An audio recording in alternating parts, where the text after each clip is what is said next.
We are live. Hello, everybody. It's me, John, aka Nosey, and I'm here with the insouciant long pig himself, Mr. Tony, SoundwaveSG1, and the brilliant Mr. Adam White. How are you doing, both of you? I hope you're doing well. I'm good. Cheers. I'm good. I'm very good. Fantastic. I'm used to being called brilliant, but there we go. And also, once again, somebody struggles with the word insouciant. Yes, I did. Yes. That's rather to brush it off. It didn't work, did it? Well, I was going to say something. I thought, no, what? Right then. So, we are here for an unofficial TFNation 2026 hotel update.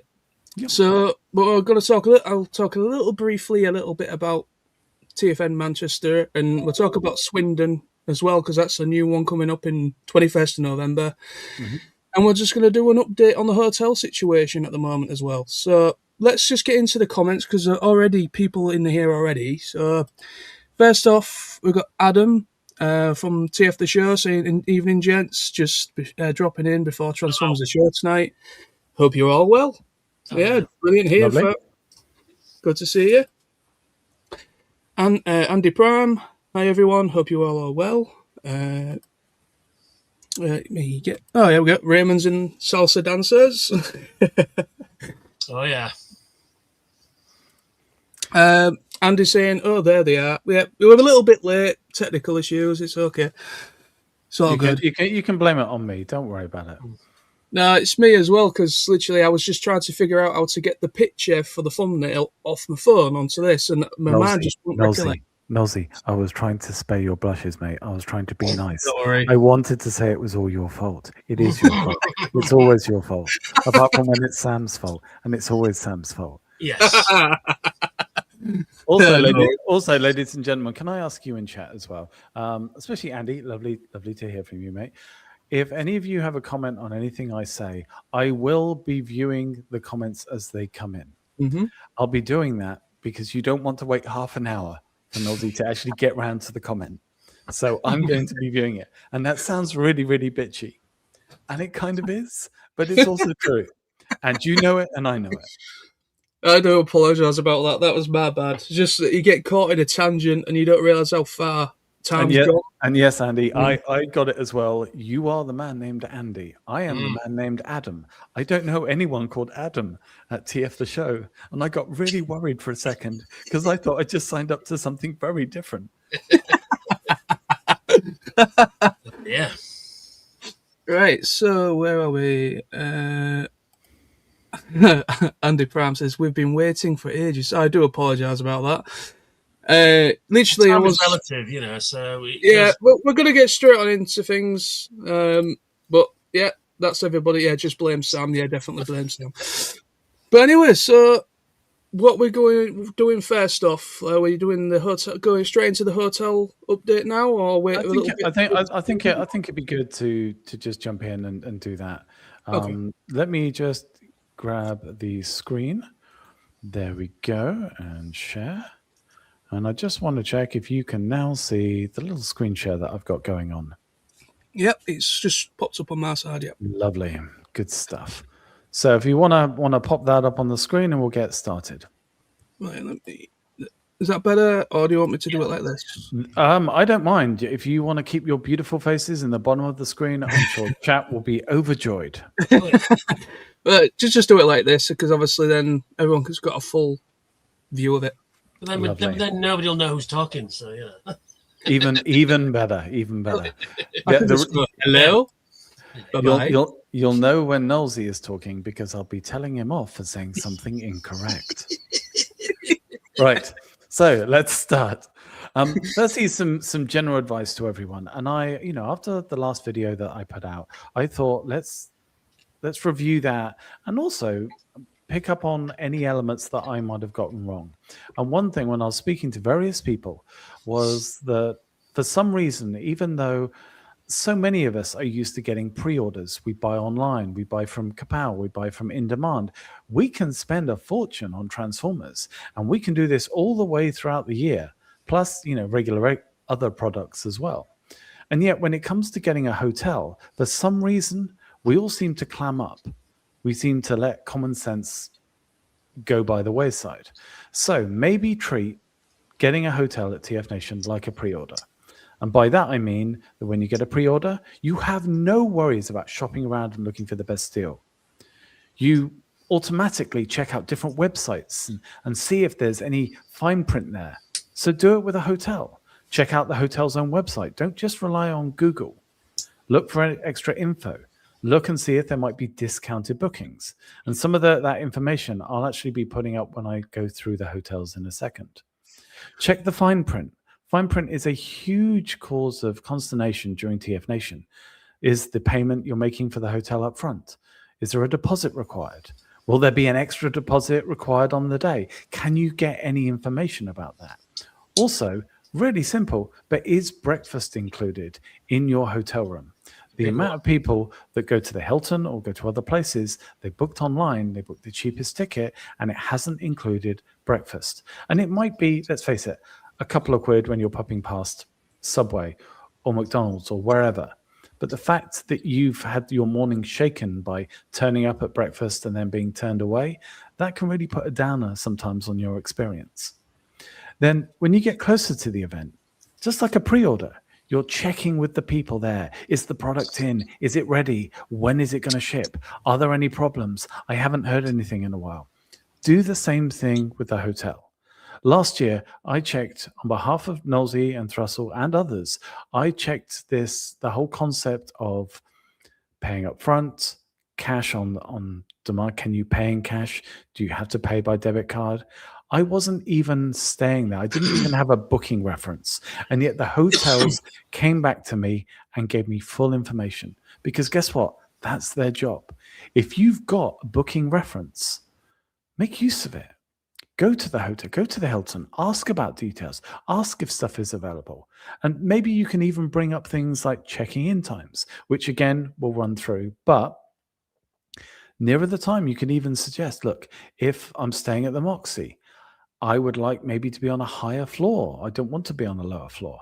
In the week before the event, I can phone them up and go, hey, is there a way to make that happen?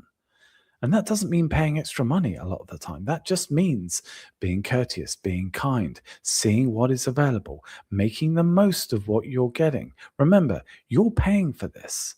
You're literally putting hard-earned cash down. So check up on it.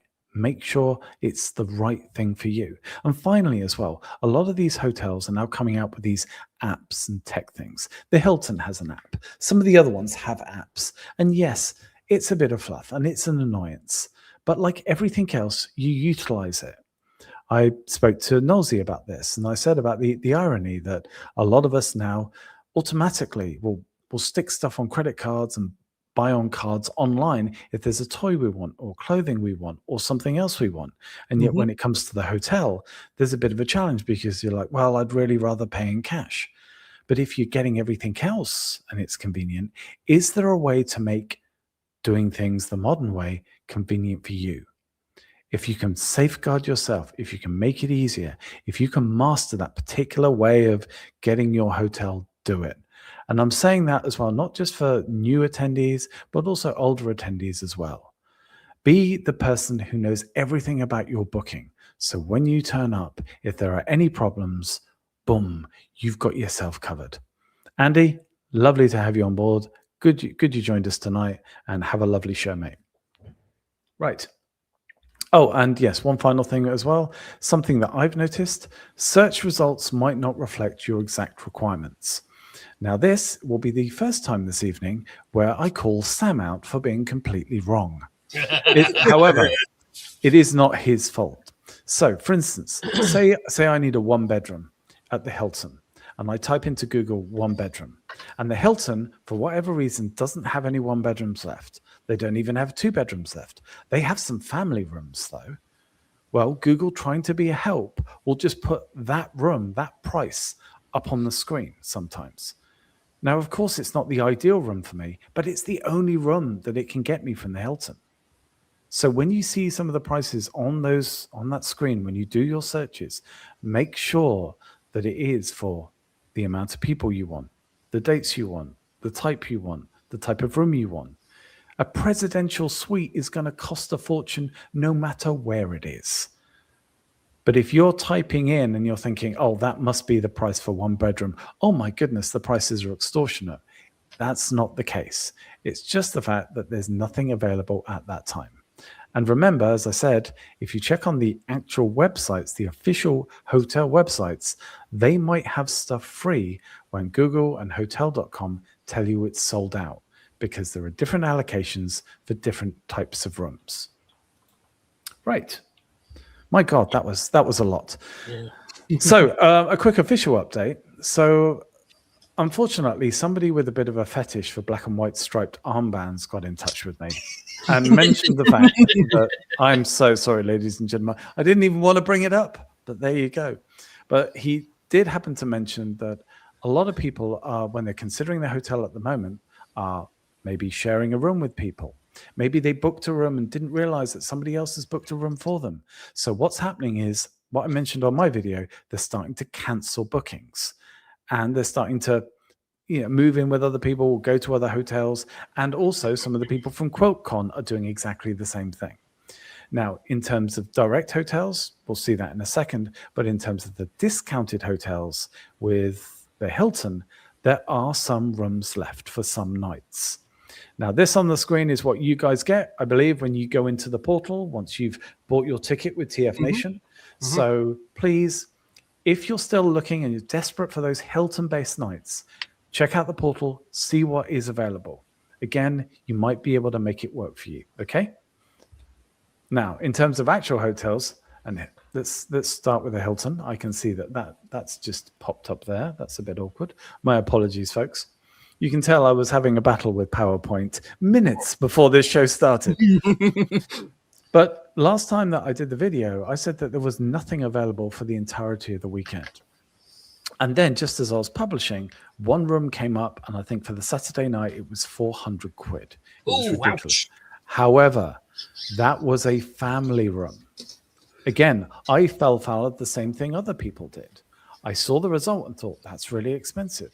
Search today. And by the way, these are searches literally half an hour before the show started. Again, another reason why it's so last minute. I want to make sure this is as up to date as it can be. But as you can see here, the Thursday, the Saturday, and the Sunday are free at the Hilton. It's just a case of if you want to take the chance of jumping between rooms. And also, if you have got a ticket through TFNation already, then check and see if the Friday is available as a discounted room. What you can do is then stitch all those four together, or three, or whatever, and boom, you've got a stay. Now, I did want to clarify this as well. I checked on the website, and yes, check-in begins at 3 o'clock. 3 o'clock, ladies and gentlemen. That means if you get there on the Saturday and you think you're just going to dump stuff in your room and jump over to the dealer hall first thing, you're not going to be able to do that. It's 3 o'clock. And if you want it any earlier, that means it's an additional cost. I mean, the guys know about this. It is a challenge. Again, as I've said before, please don't be in the situation where you're doing that on the Saturday. At least try and keep your Friday and Saturday night at the same hotel. Sunday, it's a lot easier. I wouldn't blame you if you all moved around. The Moxie is another one that was ridiculously expensive before. As you can see, a couple of nights have freed up. Thursday, Saturday, Sunday. But again, Friday, nothing left. That's probably QuoteCon. Again, though, if you can do it, and look at that price for the Sunday. This is not unique amongst these hotels. But if you are further out of town and you're jetting in to come in to see the event and you have got a long journey time, maybe stay at the Moxie on the Sunday night. Let's face it, Sunday day isn't going to be quite as stressful for you. If you've got luggage, the best bet is to, even if you're doing the same on the Saturday, the best bet is just chat to a friend who's staying at the Hilton already and just say, hey, can I leave my bags in your room for a couple of hours? Honestly, they'll do it as a favor. It makes life so much easier for you. But if you can stay nearby on the Sunday night, you're going to get probably the best social night, because Sunday is the night when everybody gets together. Nobody wants to leave, and everybody makes a real big social thing of it. And guys, you'd agree with me on this, right? Sundays are a bit of a special night. Absolutely, yeah. I mean, you get a chance to talk to some of the organisers, because that's their night to socialise as well. So we've often sat with Billy for a good few hours. Oh, I'm sorry about that. Chatting away and stuff. But yeah, it's real chilled. You know, everything's done, and you can just have a really nice chill night in the hotel. Plus, do what we do every year. We go home on the Monday. That way, you're not rushing around, not trying to get say goodbye to everybody, and before you go, can be a bit, rushing around. And it's just a nice way of just chilling out, and then you can get all your stuff sorted, and next morning have your breakfast, get your gear, and then you can go home, can't you? It's true. Now, quick update on chat. I see somebody has joined. Miss 1981. I'm sorry to the rest of chat, and good to see Nick here. Hello, Nick. Hello, Nick. How you doing? Right. Let me jump back. God, me and technology. Wow, what a challenge. One thing as well that I noticed by going to the website for the Moxie directly is that they mentioned that they had a fitness center. That I've stayed at the Moxie. I had no idea that this was there. I did know about the complimentary internet access. However, I didn't know about the banquet hall. I so desperately want to see the banquet hall. I've got this idea that we're all going to be like medieval kind of get up and just toasting each other with flagons of ale, flagons of mead. It would be fantastic. And let's face it, it wouldn't be the first time that mead has made an appearance at TFNation. No, there's anyway many a story about that, which we'll keep to another video. Okay, the Genting Hotel. Now, as you can see, Genting Hotel has reverted to type, and it's gotten incredibly expensive. However, if you go via the official website, I believe there are some cheaper rooms on the Sunday. Now, the Genting and the Ibis all have a little quirk to it. And this is something that I think a lot of us, especially our older fans, suffer from. Now, if you're a younger fan, well, you've probably got parents and family that are used to people being fans of film or animation or toys and figures or whatever. And they won't think anything of getting you that stuff for Christmas. I've had a family that have insisted that I'm too old for Transformers since the age of 12. Yep. And so I've not had anything. So, of course, it's sometimes a bit frustrating because you don't get what you want at birthdays and Christmas. However, how about a bit of forward planning? How about either the Genting or the Ibis that I'll show you at the moment? They do vouchers. They do gift vouchers. And you can use them towards your stay. Wouldn't it be great if you tell your family, hey, how about you help me go on my holiday, my type of holiday for the year, and get to TFNation? It saves you money. It gives them the satisfaction of knowing that they've gotten you something that you really like, and they don't have to worry about buying you plastic crack. It's fine. They can just buy you a nice gift voucher. So just worth considering. Motoring through these. Crown Plaza. Okay, it's available for every night, even though the Friday is ridiculously expensive. However, I've jumped online here and there are a ton of rooms available. Now, it says there's limited supply. What it looks like is there's about a dozen different types of one-bedroom rooms, and they all have different names. It's almost like they've just got every different room has a different style to it, and they're all slightly different prices as well. However, you see what you're getting. Everything looks really, really good. Absolutely, it's worth checking out. And considering that it's one of the few places that has a room close to the Hilton on a Friday night, you might end up taking that advantage of that. I've already said about the fun and games regarding the NEC and traveling around.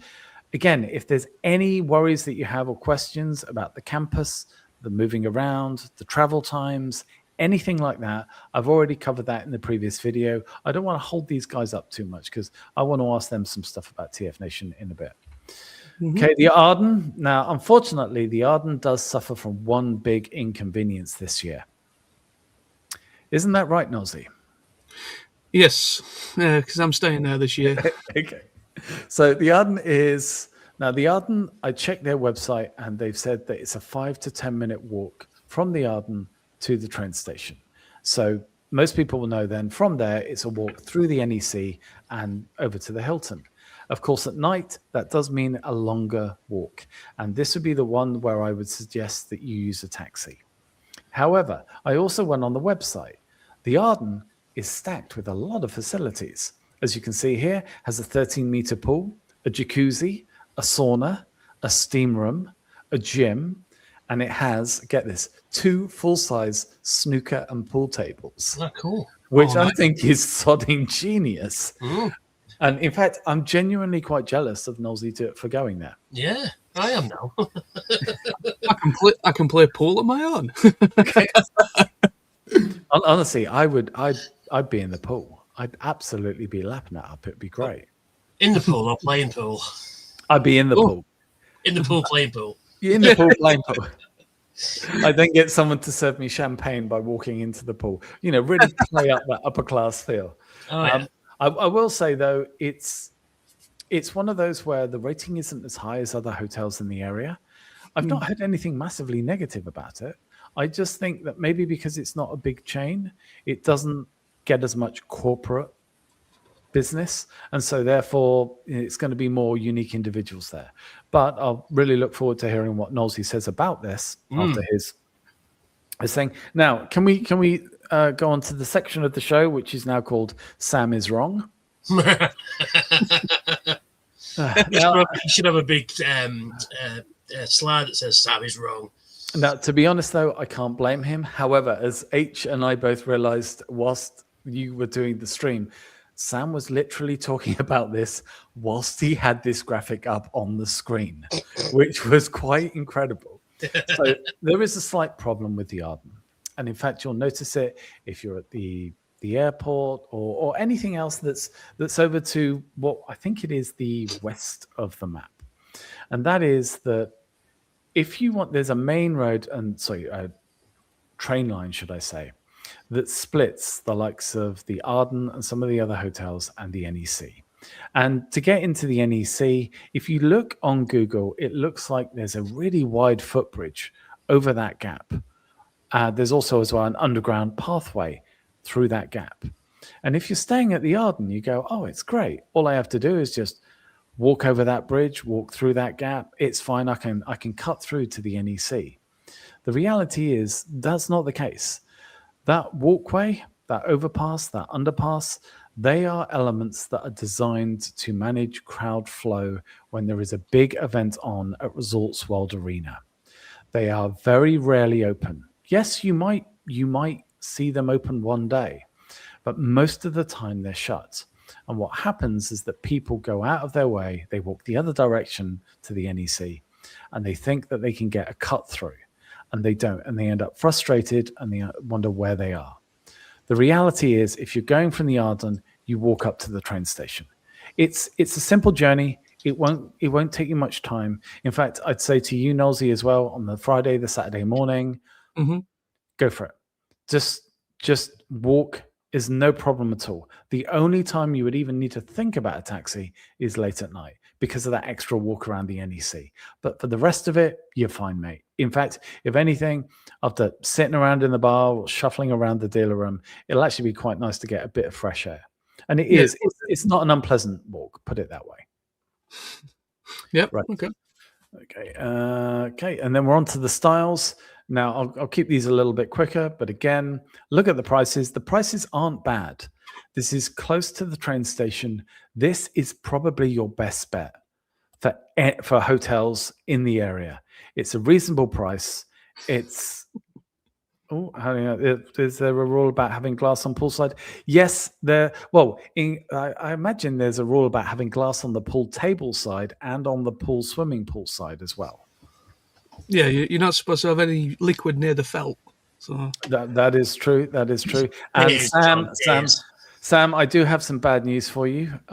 Fake Sam is wrong, and real Sam is always wrong. You're both always wrong. Anyway, back to our scheduled. That's what I was scheduled programming. I couldn't even keep serious then. I'm so sorry. so sorry. So anyway, the Ibis also has a voucher scheme. And in fact, it's a little bit more achievable than the Genting. The Genting, I think the vouchers start from 50 quid, which is a hefty purchase for anyone. The Ibis is cheaper. You can get them, I think, from 25 quid, possibly even lower. But that's a great thing. Just put it to your family. Look, I want some Ibis vouchers. I mean, there are so many different hotels on the campus that are part of the Ibis chain. even ones with different branding. It honestly, it comes in really useful. And for something like this, it's fantastic. And again, there's a lot of good positivity about the Ibis. It has a better rating than the Hilton, remember. So if there was something that you wanted that was an easy distance, that wasn't a lot of hassle, that had good reviews, and is available on Thursday, Friday, Saturday, and Sunday at this time, it is the Ibis Styles. Right. Over here, almost through it, gentlemen. Premier Inn, downside is it appears to be sold out completely Thursday, Friday. I've mentioned the positives. I've mentioned there are good upgrades, but at the moment, there is nothing. Now, I will say, when I did my video, I did a full listing of all the prices and the availability. I also did a listing of all the prices last night. I then, like a complete fool, decided to do a complete listing of all the prices an hour ago, which is why we were delayed. But almost every single hotel had changes. Every single hotel had one room that was unavailable is now available, or a room that was available that is now unavailable. Things are really changing at the moment. People are realizing their bookings and they're starting to change them, to move them, to cancel them. Keep looking, folks. There is stuff out there. And look, again, Sunday night, if you're not worried about a bit of a walk on a Sunday night or getting a taxi, if you're not worried about a bit further travel, look at the prices. I mean, Sunday night is 43 quid. Okay. Yes. Maybe a bit of inconvenience on a Sunday night, but if you're looking to save money, this is a place where you can save money. Holiday Inn, stuff is available. It's a much, much longer walk. Lord knows why Thursday is so expensive. It might be the quilters. It might just be that they've got other corporate guests. That is the way. Again, far away. It's a backup if you need it. The Ibis is really weird. If you look at the prices, the Ibis Birmingham NEC is often cheaper than the Ibis budget. I don't know why. The Ibis Birmingham NEC is a slightly higher class of Ibis. The budget should be the budget version. However, remember those vouchers can be used there. So still, see if people can chip in, help out, pay your stay. It would be good. Remember, it's not very easy to stitch. You can't stitch stays across both hotels. You can't just say, I want to stay in the same room because I booked 2 nights in one place and 2 nights in another. You will have to move. But maybe speak to the hotel staff. Maybe see if there is a way that you can somehow stitch something together. See what I mean? But I will also say as well that we're getting into the airport hotels. Now, I don't think it's too easy to see on the map. But in fact, let's see. Can you see my little cursor on the map? Yes. Right. Apologies, because I've been absent-mindedly moving that around through my entire presentation. So that's probably pissed a lot of you off. But here's the deal. When you walk out of the station, you can see this little, I think this is the monorail. No. Yes, it is the monorail. Yep. The thing is, you can walk out of the station and you normally walk around to here, which is the Ibis Styles. However, if you get to this bit, you can also walk around to all the airport hotels. It's not difficult. You can see most of them. The only challenge is that stuff like some of the, I think it's the Hilton Holiday Inn, is actually sort of on the map. It'd be roughly around this area. So it is an extra walk. But getting to the airport hotels is not as far away as you'd imagine. It's actually quite close. The downside is there's an awful lot of roads here. It's, overpasses, underpasses, and at night it is not pleasant. So I wouldn't advise it. But again, if you get really stuck, if you can't even get to the monorail and you don't want to get a taxi, if you are careful, you can walk to all these hotels. It's no problem at all. It's not the ideal way. Anyway, onto the Novotel. I've said this before. It's a nice hotel. It's great if you're going for a corporate gig. It's not great if you're going for TFNation. There are cheaper options available, and it's expensive, although it does get cheaper throughout the weekend. And finally, the Hilton Garden Inn. Oh, I didn't mention this, actually. So both the Hilton and the Hilton Garden obviously have official websites. And if you go onto the official website for the Hilton and you book through there, whatever price you've seen on Google or hotels.com, if you book via the Hilton, you'll get 5% off. I believe it's if you're a Hilton Honors member. Now, if any of you stay at the Hilton, even if it's just during TF Nation, it's one of those things. Sign up to the Hilton Honors, okay? All it does is means you get a slightly better deal and you build up a few points that you can actually put towards offsetting some of the cost of your stay. So if you do get stuck one year and you're spent looking at 200 quid for a night for a single room, you can use those points and take it down a bit. Do anything you can do to get better value. The IBIS has a membership scheme. I used to be a member of it when I was commuting to London for work. I did it for about 2-3 months, and then I went on holiday and spent an entire weekend in, I think it was the IBIS Mayfair, and my points paid for the entire stay. I know people involved with TF Nation who go to the Hilton and will literally, like during a year, they'll go somewhere and they'll go to the Hilton. It'll be fully paid for with their Hilton Honors. And it's just because, you know, they've gone to other conventions. They've done other things. They've built up those points. If you can get an extra discount, it makes sense to get an extra discount. Now, the warning. Now, I didn't say this clearly enough last time. So these are the 3 hotels that are technically near to the NEC, but these are the ones that you either get a shuttle bus or you have a very, very, very long walk, and it is inconvenient as hell. In fact, as you can see there, it's 1 hour and 2 minutes according to Google. Now, the problem is that some of these sound very familiar. So yes, there is a Holiday Inn nearer to the NEC. There is a Travel Lodge nearer to the NEC. But this Holiday Inn, notice the title, Holiday Inn Birmingham Airport, NEC, and Travel Lodge Birmingham Airport. These are the ones that you really want to avoid unless you're driving in and you're happy to park at the Hilton. If you're walking, it's probably going to be a bit more of a ball ache. So just be aware. I wouldn't stay there. I've stayed there once. I wouldn't do it before. Again, previous stuff I mentioned, distance doesn't always equal time. Mentioned that. Hotel feedback. So go to a website like people going to TF Nation, ask them what people have thought about the Hilton or other hotels. Remember, some people will moan about a hotel. They'll moan about it to hell. But if you ask them where they're staying this year, they'll say that same hotel. So clearly, whatever bad happened hasn't offset the convenience or the positives of them staying there. So remember, people always like to talk about the negatives. Sometimes if everything goes right, you almost forget to comment on a hotel. So ask if people have positive things to say about any of the hotels, and ask them as well if they've worked out any quirks or any ways to help make their experience a little bit better by using the system. Now, finally, I just want to say, if you're watching this, there is God, I sound like a YouTuber. I hate this. I'm not, don't worry, I'm not going to come out with it. Do you know 93% of you? I don't give a shit about that. But here's the deal. You're listening to 2 people in Tony and Nolsey who do a lot of survival stuff. They provide a lot of advice for TF Nation people, especially first timers. Most people listening, most people in the chat know this already. It's that they will provide advice more on the social side, like getting used to it, just pacing yourself. A lot of really vital stuff closer to the event.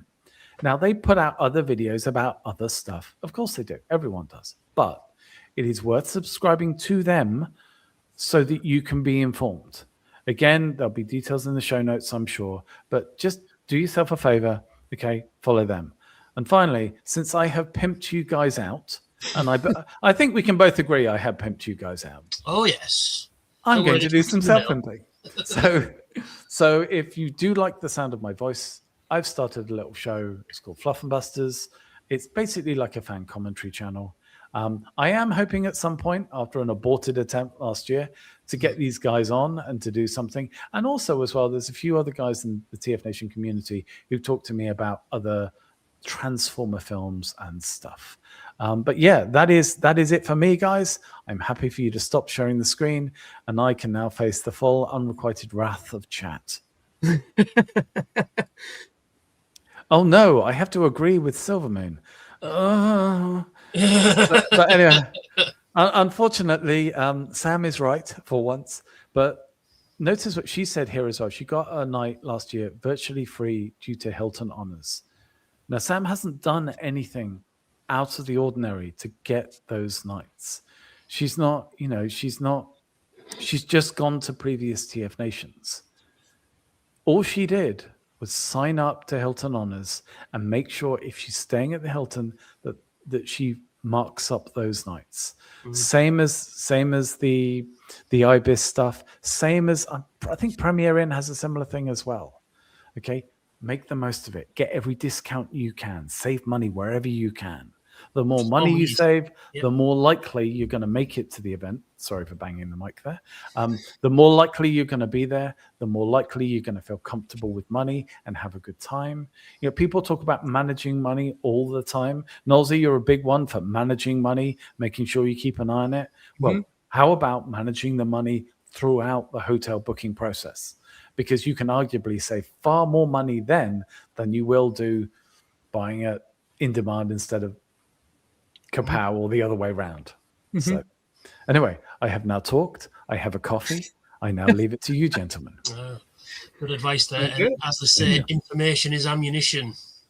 And no one's after babble. G.I. Joe. That's exactly right. It is after battle. I mean, like I said, when you said about doing videos about the TFN experience, I mean, there is official websites for conventions, not just TFN, that will tell you about the event, but they don't tell you the little things that you think, oh shit, I didn't know that, and I'll do that. Pack in your suitcase, for example, is a prime example. Two examples in one word there, one sentence there. But yeah, you know what I mean though? It's the little things like that you don't necessarily think of, but will crop up. Yeah. And being on time for your travel if you're traveling by train or bus or whatever, little things like that, and it goes without saying, but sometimes you just kind of go, yes, of course, and that's all you need sometimes. Can I say as well, I really like the idea that we can learn from other people's experiences. Remember, we can give advice, but we can only do it from our own experience. So Nick in the chat has noted that he's actually booking an Airbnb.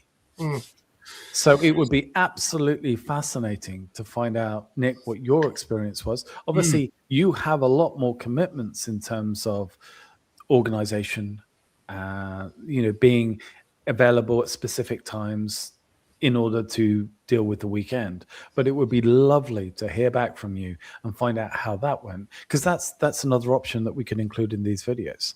Oh, yeah, absolutely. Well, Airbnb is definitely an option. I mean, mostly because just due to convenience, it is always kind of structured around the NEC complex, isn't it? So, but Airbnbs, I've never really thought about doing an Airbnb, but it only would work if you was in a group, I think. If you was on your own, maybe not. But if you was in a party of about 2 or 3 people, then maybe. Well, that's what I mean. A couple of friends together, and then it says on taxifare as well. So if you've got a taxi, So again, find out. One thing Adam didn't say actually. Find out if other people are staying in your hotel. If you've got a travel to go, share a taxi. 10 quid taxi between 4 people. You know what I mean? It's a lot cheaper, isn't it? So, or 3 people. Yeah, and also as well, you've got as well if you're. Again, they're going to TF Nation page, but just put on there as well, I'm staying at this hotel. Like, I'm staying at the Arden. Is anyone else staying there? Can I walk over with you on the first day? Or if I see you in the restaurant, can I say hi? There is nothing worse than being in a hotel and you can see a table full of people going to the same event with toys on their table, with literally the same vibe. And because you don't know them, you don't feel able to go over and say hi. Do it. I mean, honestly, it's so much easier if you're a member of staff, because you can just, the staff is like a suit of armor. You walk over and you just say what you want. But if you're on your own, you want to break the ice, do it. Well, that's it. You've got your perfect icebreaker. It's like, oh, what you've been buying? I've got that figure. Or where did you get that figure from? You're already conversing with somebody, and then that's how I've met a lot of people over the years. It's like, oh, cool, I've got that figure. Do you know it does this? And that's your perfect icebreaker right there in front of you. Yeah, I mean, if you see toys, then it's good benchmark, if you want to call it that, to icebreaker, as you said it. It's. I mean, obviously, we've all had a starting point when it comes to going to these events. I mean, when me, all I could think of was I've seen all these people on a small screen on a computer. Seeing them in real life was just like, what the hell am I doing? Yeah, But once I got, surreal, yeah. once I got into it, once I started chatting to people and seeing people playing with toys and stuff that I remember from my childhood that I didn't have at the time, and because obviously, my mom got rid of a lot of my toys over the years, like from my childhood and that, and just like that is a good way to approach. I mean, I understand where people come from. I mean, I was socially awkward at one point, and still am to some degree, depending. But I have worked on it. Thanks to going to these events, I've worked on that, and I have much more. I feel in myself, I'm able to approach and talk to anybody now. It's like you're coming out your pretender shell. Yeah. That's what in there. Can I just jump in a couple of things? So on chat, Monkey Nut Truck. Sorry? Monkey Nut Truck had bad experiences with city center hotel rooms. Now, unfortunately, this is a huge challenge because there's so many available. It's really difficult to say if there's a good one or a bad one. I will tell you, I had one of the most nightmare experiences back in the auto assembly days. In fact, I ended up my night sitting on a bed that was 4/5 of my room that I was pretty sure I checked into a love hotel by mistake. Oh dear. and then calmly walked into the closet-sized bathroom, took a trainer off and poured blood out of my shoe because I crushed my weight. That was 2012. I'd like to think that was the year that the entirety of the staff all got injured pretty badly. Slater was screwed. Billy was. Is that 2011? I don't know. I think it might have been 2012. I don't know. 2012 was the first one in the Hilton. Oh, was it? Oh, yeah. Then it'd be 11. Then it was 11. Yeah, because 2011 was a very strange year. There was a lot. It was because was that the year of the riots as well in Birmingham? Riots, yeah. There was a lot of people, family members passing away. My mum died that year, and I had a lot of stories of other people's family members. Yeah, and one of the guests, was it David Wise, injured himself getting out of a taxi or something? Yeah, there was that, and then David Kerr had a throat infection or something as well. It was all like, what else can go wrong? You know what I mean? I know. It was a weird year that year. I had a real weird looming feeling over it because of the riots.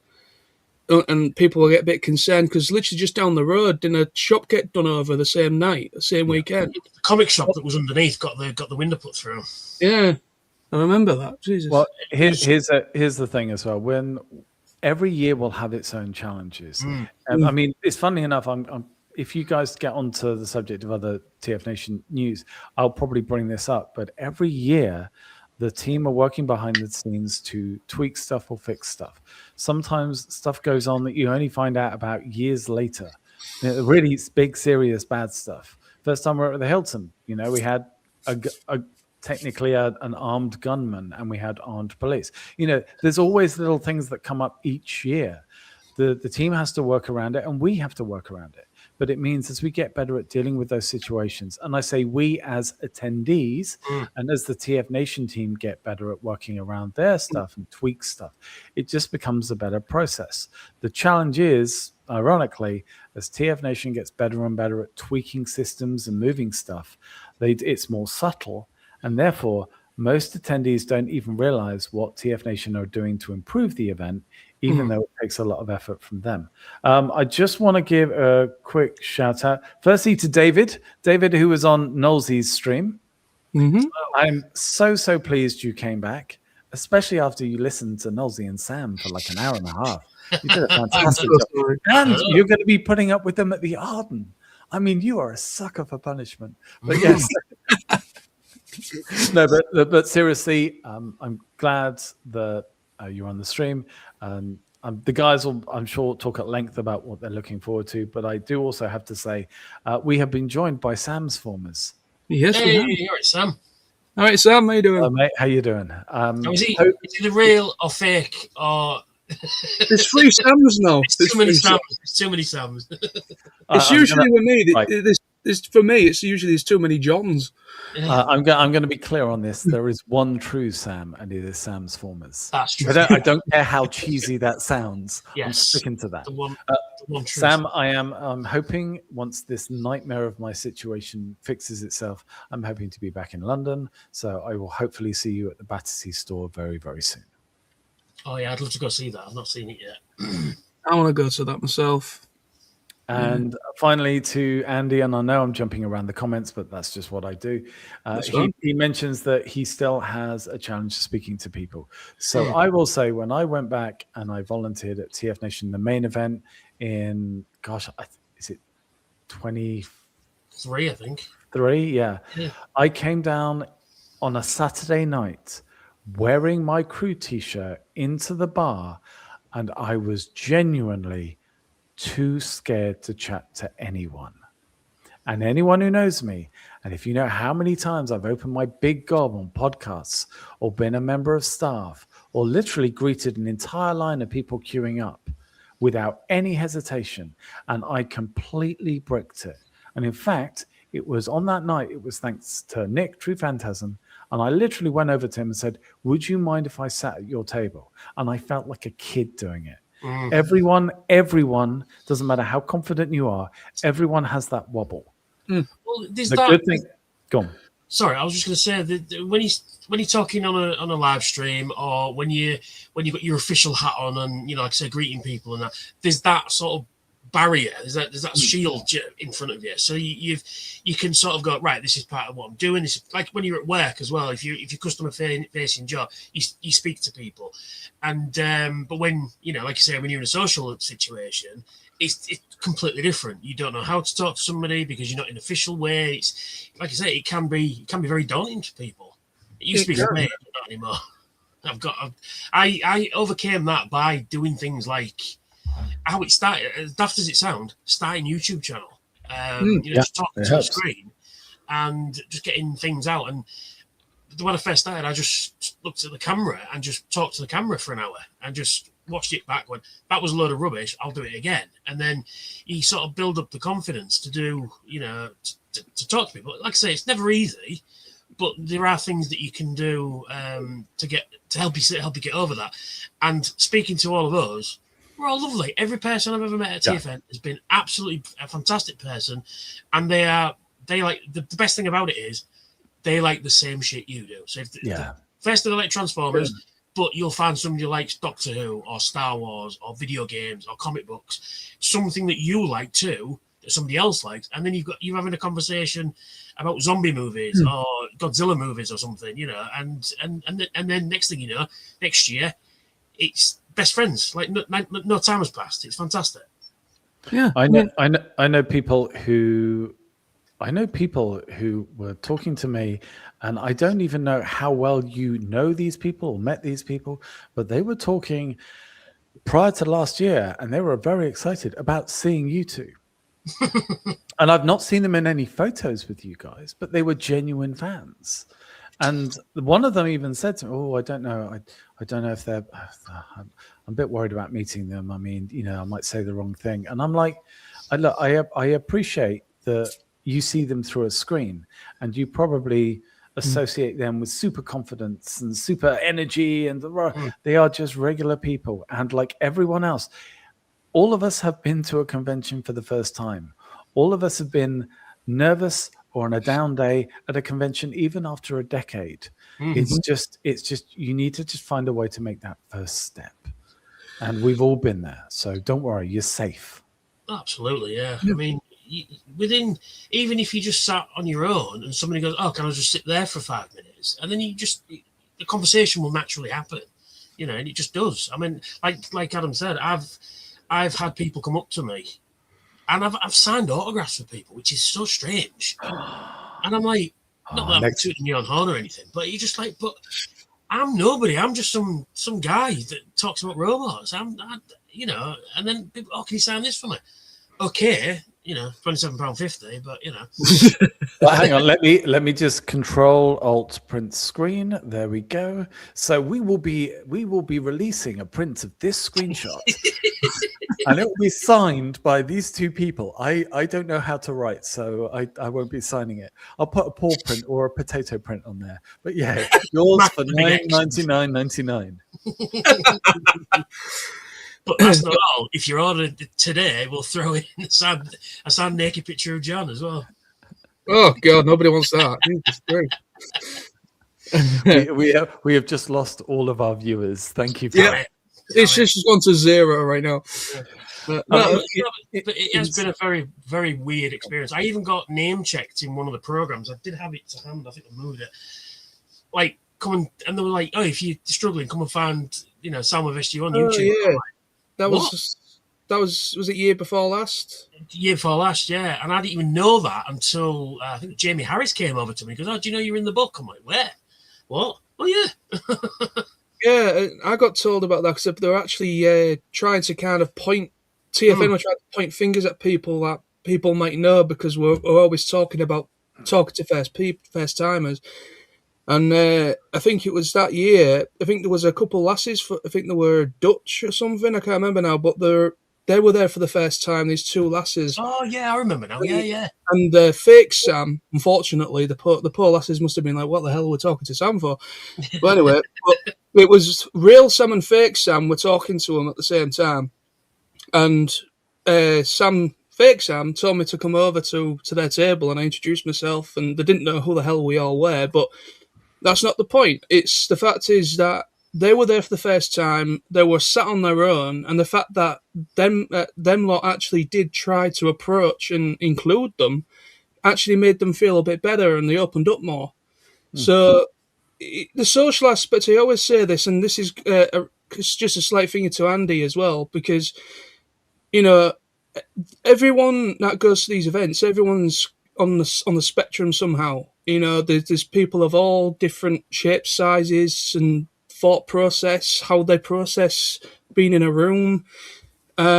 People don't like confined spaces. People don't like big, large crowds. Nobody likes a big, large crowd. But, it's everybody's on a certain thing that goes to these events. So, as somebody that has, I won't say I've completely overcome I won't say I've completely overcome it, but I'm getting better at it, of opening up and talking to strangers that I've never met before, because at one point when I was at school, it was just mostly kind of like a small circle of people that I would confine in. But when I went to 2010 Auto Assembly, that was my first exposure to really getting myself out there and, talking to people for the first time. So it takes time. It's not going to happen overnight. But thanks to going to these events, and actually I've met some great people with doing it, and I made a lot of friendships. So it's cool. Yeah. Well, let's move on. I'm gonna. Do you mind if I just jump around the chat a bit? Go for it. Yeah, because I'm just keeping an eye on it myself. Firstly, just in response to Nick, he mentioned as well he's in a party of 6. 3 of them have mobility challenges, and also his B&B is the price of the Hilton. Now, not only is Nick spot on with this, and he's not embellishing that, because when the old Auto Assembly was in Birmingham Town Centre, I used to stay at some furnished apartments. It was a fraction of the cost of staying at the Holiday Inn, and it was a full flat, complete with kitchen. I used to go home on a Saturday night and cook myself a dinner. Like literally just frying pans out, cooking away. It was amazing. And so if you have got the ability as well to go slightly further afield and look to other options, especially if transport is not an issue, then do it. I appreciate that B&Bs, it is a bit of a gamble, and some people can be quite nervous about it. But if you are a more experienced traveler, just give it a go. So that's out of the way. The other thing, Nick did follow up as well. And this is a good example of, look, I have nothing to do with TFNation. Like, I live in Manchester. Did anyone see me at the event? No, exactly. So, but he's mentioned a good idea, and it's exactly the sort of thing that you really need to put to TF Nation on their Facebook or via their website. And that would be, as TF Nation thought about expanding over multiple hotels, similar to what DragonCon does over in the USA. And I will say that just from what I have heard in the past, that TF Nation do seem to like the idea of just keeping everything within one area. Okay. Yeah. However, and this will probably come up later on, if there is additional space in that area for them to expand and grow and develop over time, then they'll make use of that area. So the Hilton, you imagine how big they could go before size really became an issue. And in fact, let's face it, even if they did use other hotels, the problem is everyone wants to go there for the opening ceremony. So the opening ceremony and the amount of people you can fit in that hall becomes the default amount you can have for that convention. It doesn't matter if they have 20 other hotels around. If they can't fit more than 1,000, 1,500 into that room, they can't sell more tickets. Otherwise, you end up with a situation where they go, sure, you can visit the dealer room on Sunday at 3 p.m. Yeah. You can visit the toy hall Saturday between 4 and 5, but you can't visit the opening ceremony.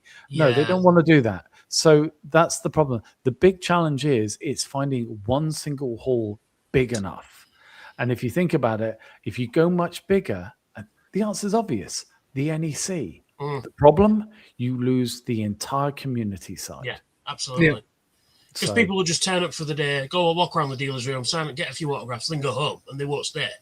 I honestly think spreading it up between different hotels, everyone's going to be spread out. So, like, it's going to be a really annoying, like, oh, I'm at the Ibis airport side. Oh, great. So I've got to go from here all the way over there and back again, you know. I don't think it'll quite work, personally. A lot of kill a social thing as well is because if we're all, even like, the hotels you mentioned are reasonably close by, you know. So you can sit in the bar and have a laugh and stuff like that. But if it becomes more hotels, everybody's going to go, right, I need to be back at my hotel now. And then, you know, there's like 5 or 6 people left in the bar, you know. It's just better having what I call it's just best having like a hub, like a social hub, which is what the Hilton bar is. Yeah, we all moan and groan at the price of it, but it's just, you know, that's the central point of all the social side of it. You know, so everybody knows exactly where to meet. Everyone knows exactly where to go. Makes things easier, especially if you're on your own.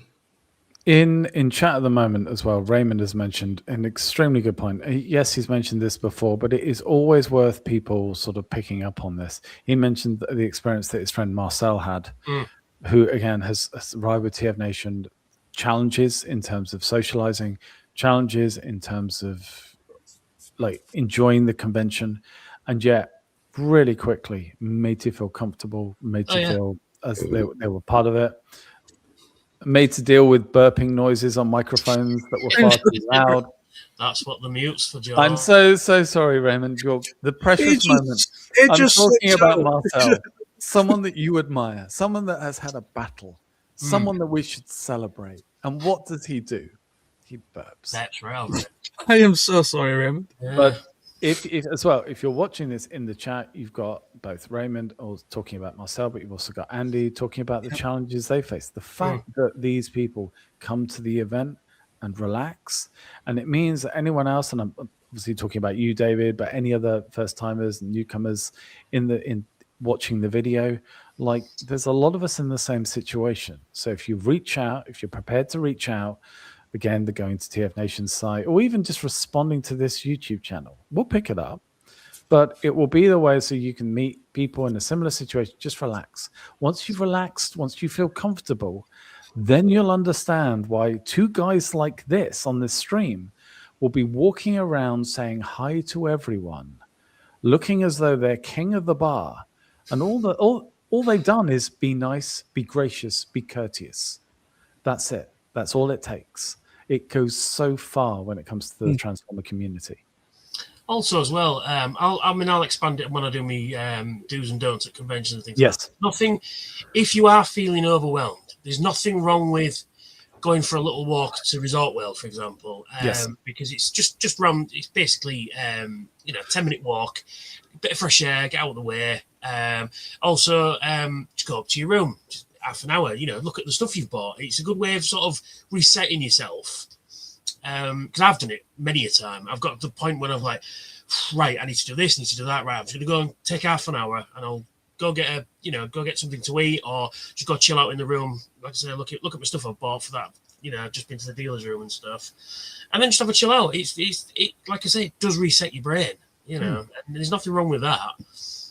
It's a very good point, and also as well for people worried about, my hotel is a 15-20 minute walk away, my hotel is a 40-minute walk away, or I travel to the Birmingham town centre. Well, the fact is that is going to be your time to chill out, to relax, to take a break. People do this. The worst thing is people, their first TFNation, they go hell for leather, and by the Friday night they're cooked. And we've seen this before. People are just exhausted. Saturday night, some years, Saturday night in the bar has been dead because everybody's too tired. Yeah, they're just exhausted. So it's like, just pace yourself, people. I mean, the nice thing is on a Sunday, everyone is in that mode of, I can't really think too much. I'm just going to sit here and be quiet. If there was ever a time to break the ice, just ask if the seat next to them is free. If there's a group of people, ask if you can sit with them. Promise them you're not going to make any loud noises or move too fast, and that's it. You'll be fine. I won't be able to move too fast. That's what I did when I went to TFN Manchester, because obviously it's not my first time travelling on my own, but it was my first time having my own space, my own hotel room, which was a pretty cool experience, actually, having my own space. But I mean, I would frequently go upstairs, freshen up as you do, because obviously you're all, always walking about, getting hot and everything. And but yeah, having my own little space was kind of cool. Just my own little space. I could just sit down, reflect, and just have my own little 5-10 minutes to myself. Even if it's just having a like a pot noodle or something, But yeah, I mean, I completely, just to piggyback on what everyone else has said about social anxiety, my depression side, I'm trying to work on it. I do have anxiety, and that's where it comes from with being around people I don't know. If I don't know somebody, I'll be very, very reluctant to just walk up and just introduce myself. It's usually other people I'm with that introduce me to them. And then once I get to know them, I open up. And that's just how I work. It's just that's how I've always been around people. I know it sounds very judgy with what I'm saying. I don't like to judge people on outward appearance, because look at me, I can't say anything. Go on, Tony. Go on. I opened myself up on purpose for that one. No. I'm sorry. I will leave it till TFN. If it wasn't for the fact that Tony still has luscious locks, we would almost look like bad clones of each other. Yeah. old guys who look a little bit tired with glasses. Well, a friend of mine says, it was a year younger than me. He says, how do you look so young? And I said, well, firstly, I dye my hair. This is all dye. You can probably see remnants of it there. And secondly, I shave my beard regular. So, and I look 10 years younger. I think I look 10 years younger, but yeah. Yeah, I'm only 23. Life is hard sometimes. Yeah, especially when you live in Hull as well, yeah. I'm just going to bring David in because he has come back. He's just saying thank you for the shout out. Also, TF Knowlesy was helpful. No, he wasn't. I don't know where he got that from, but anyway. And everyone in the chat too. Getting to know fans and other collectors for robots information. Yeah, like I say,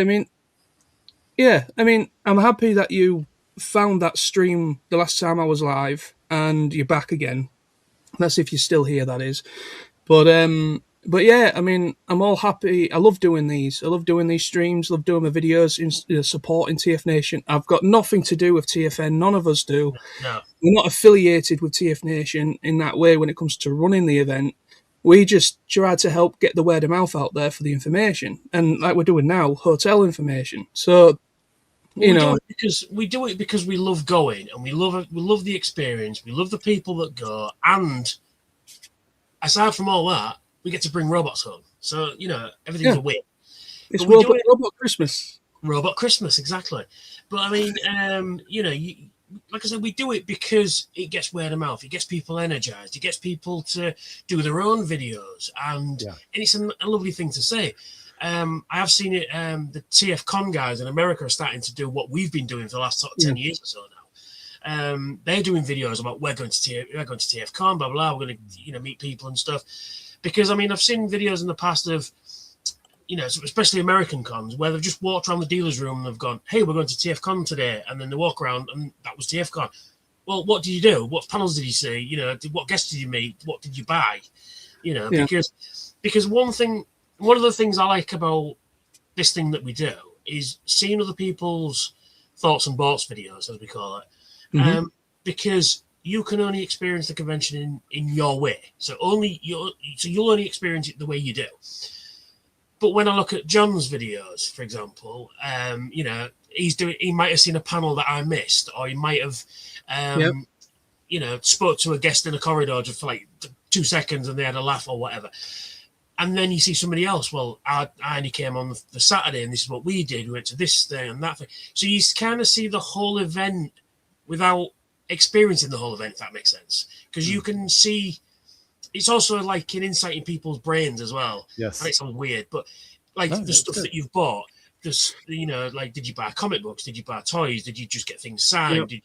Did you meet the guests or did you not? Because there's a lot of people that are, a bit scared at meeting guests as well, and everyone we've ever met have been absolutely lovely, and they're people like you. They they're doing a job, signing autographs and stuff, but at the end of the day, they're people like you. They see it as a bit of a holiday because they get to go to another country, sign a few autographs, and then you'll find them in the bar. I mean, I was speaking to Neil Kaplan for about 3 hours, just me and him stood at the bar last year, talking about Star Trek. That's kind of the beautiful thing about TFNation and everything being centralized at one location. Because when you like other events like TFCon, I've never been, so I can't really say what it's like per se. But I have been told TFCon kind of is similar to how TFNation is when it comes to the social side. So I don't know if they do try to keep it centralized, like at one location as well. I don't know. But that is what makes TFNation special. And this is also going after David, because obviously he's coming to TFNation in July/August as well. But that's what makes it brilliant, is that all the guests are in the same hotel, as well as the attendees, and there will be times where you will be able to approach if necessary, because obviously I don't want to, if they're having a spot of lunch, I would never approach if they're trying to have something to eat, let them have their downtime. But if they're happily walking around and they're happy to come over to you, because there are some voice actors that are on the spectrum as well, that are ADHD or have whatever, so they have some kind of social anxiety as well, but yet they're a voice actor. Because the thing is with voice acting is they're in a small little room cupboard with a microphone closed off. So they're just them with an engineer on the other side of the... Yeah, they can do the job and still be ambiguous, and you won't necessarily know who they are. Exactly. That's why I've found out recently there's actually quite a lot of up-and-coming that are on the spectrum as well. So, it doesn't matter where you are in a social aspect kind of thing. They're human, like you just said, Tony. We're all human. We're all the same thing. I mean, I will say this. We're just piggybacking on what you just said quickly. When I first started going to conventions, I was very reluctant. I missed out a few times of going up to a guest, and now I will just happily queue and go and talk to them now. But when I first started out, because we always anyone that we see as a celebrity, I say it in quotation, but anyone we see as a celebrity, we always do put them on that pedestal, and that they're there and we're down here. But that's not the case when it comes to TFNation, because everyone is collected. Everyone's the same. Everyone's on the same standing, no matter where you are professional wise. but yeah, so I mean, I was like that. I was very reluctant of going to speak to guests, but now I've there's been unless it's a guest I'm really wanting to see, there has been some I've not bothered about, but that's personal choice. There might be some guests you're not really too bothered about, but yet you will just try and focus on the ones that you do want to. Like this year, it's going to be the guy who was Knockout, Transformers Prime Knockout. Darren Norris. Darren Norris. He's the one I'm definitely gonna go and meet because out of all the voice actors, because there is another voice actress as well going to TFNation. As well. So we can talk about that as well. Yeah, Darren Norris is in Team America, and that's a great man. I love that movie so much. I want to, if I can, just a couple of quick things from me. Firstly, when it comes to, for instance, Mr. Norris, I imagine that there's going to be a lot of people quite hesitant to go up to him because he portrays a very confident, very natural character. He's he's obviously a big guest. There will be people that struggle to go up to him. However, and I'm going to tie this into something that David asked, which is there anything different between a Transformers only con and other cons? So I'm going to, if it's okay, David, I'm going to tweak that a little, and I'll just talk about the difference between TFNation and, TFNation and just other regular conventions and comic conventions. And the big one is that because the TFNation team, and again, I'm not saying as part of TFNation, I'm just saying from what we see every year, the TFNation team have always been very, very careful about the pricing of both the event and guests. Now, if you go to any Comic-Con or any other fandom, often it is a pay-to-play environment. You go in and you might get access for that ticket to just a hall full of retailers selling stuff. And you might get an opening ceremony, you might get a group panel.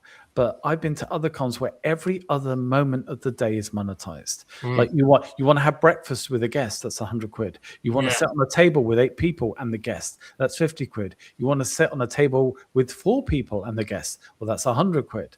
You want to follow them around for the day, that was 250 quid. I once went to somewhere with a Vampire Diaries, it was the Hilton, a Vampire Diaries event was going on. And we went there for a corporate thing. And we chatted to somebody, and this was actually Billy and I. We chatted to somebody who was in the bar, and she had spent over $1.5 grand that weekend on experiences with one actor, and everything was monetized. And she spent so much that the guy in the end just went, look, just follow me around for the whole day. I cannot have somebody paying that much money. And in the end, what did these people actually get for their ticket? They got seating at the back of the hall for 2 panels, and that was it if you didn't pay extra. Now, TFNation doesn't do that. Now, the downside of that is that it means that it doesn't get your Frank Welker, your Peter Cullen. It doesn't get those automatically. And if it does do big guests, well, it covers all the costs involved in that, because remember, these are actors. They can earn a fortune on a single day on a film set. So that's when you have this whole premium experience, the photograph, the chat, which, by the way, is really good, being somebody who's paid for it in the past. But you also allow people as well to just go up and get an autograph from them during the event. And because they do that, because most of just for the regular autographs, you're not paying anything. Suddenly, and it's almost like a little door has been sort of knocked down. Yeah. And it means that when you see them in the bar, you're not desperate to rush over to them because, well, you can go up to them in the hall and get an autograph for nothing. So therefore, they stop being someone on a pedestal. They're just another person in the bar. And when that happens, what happens with most TFN attendees is they give them space. They chat to them. They might have a wonderful chat if they have the opportunity, but they don't bother them. I've never seen a guest in the TFNation bar be bothered. If anything, they're having the time of their. They love the fact that it's so relaxed. Oh gosh, it was Hal. Hal the Insecticon. Hal Rail. Yeah. I spent an hour talking to him about his holidays around Europe and him showing me pictures of a flooded apartment they had in Italy. And we were just talking. And I just thought. And at one point, I thought, "Are you sure you want to keep talking to me?" Are you sure you don't have stuff to do? He says, no, it's great. It's so nice. It's just so nice to be relaxed in a bar and not have to worry about things. It was And like that with. Sorry, I was going to say it was like that with Pete Spellos. We were just sat at a table, and then he appeared, and he just chatting to everybody because he was a big. God bless him. We miss you, Pete. He was a big comedy guy. He's a big improv guy, and we're talking about British comedy. And he goes, "Oh, he got a pen," and he's writing down shows that we're all mentioning to him. You need to watch 5 or 10. You need to watch this. You need to watch Red Dwarf and all this. And he's, "Oh yeah, this sounds great." And we'll just must be 2-3 hours talking about different comedy shows that he should check out, and he was absolutely loving it. Do you know as well? This ties into Red Dwarf as well. One year, I think I was there Monday night, so I'd stayed behind because of stuff, and I extended it for another night just so I could have some peace and quiet. And I went into the Hilton Bar on a Monday night, and Chris Barry from Red Dwarf was in there with 2 or 3 people, and they were just sat there chilling and talking about the world, and they were just being normal. And I saw them, and I walked past, and I nodded to all of them, and then I went and sat, and I didn't bother them. And I just thought that's definitely a TFNation thing. If I was a regular person, I would have stared, or I would have gone up, or no, the TFNation person, you're like, look, whoever these people are, they're having a great time. He's chilled. He's having a good time. Why am I going to bother him? Why? That's it.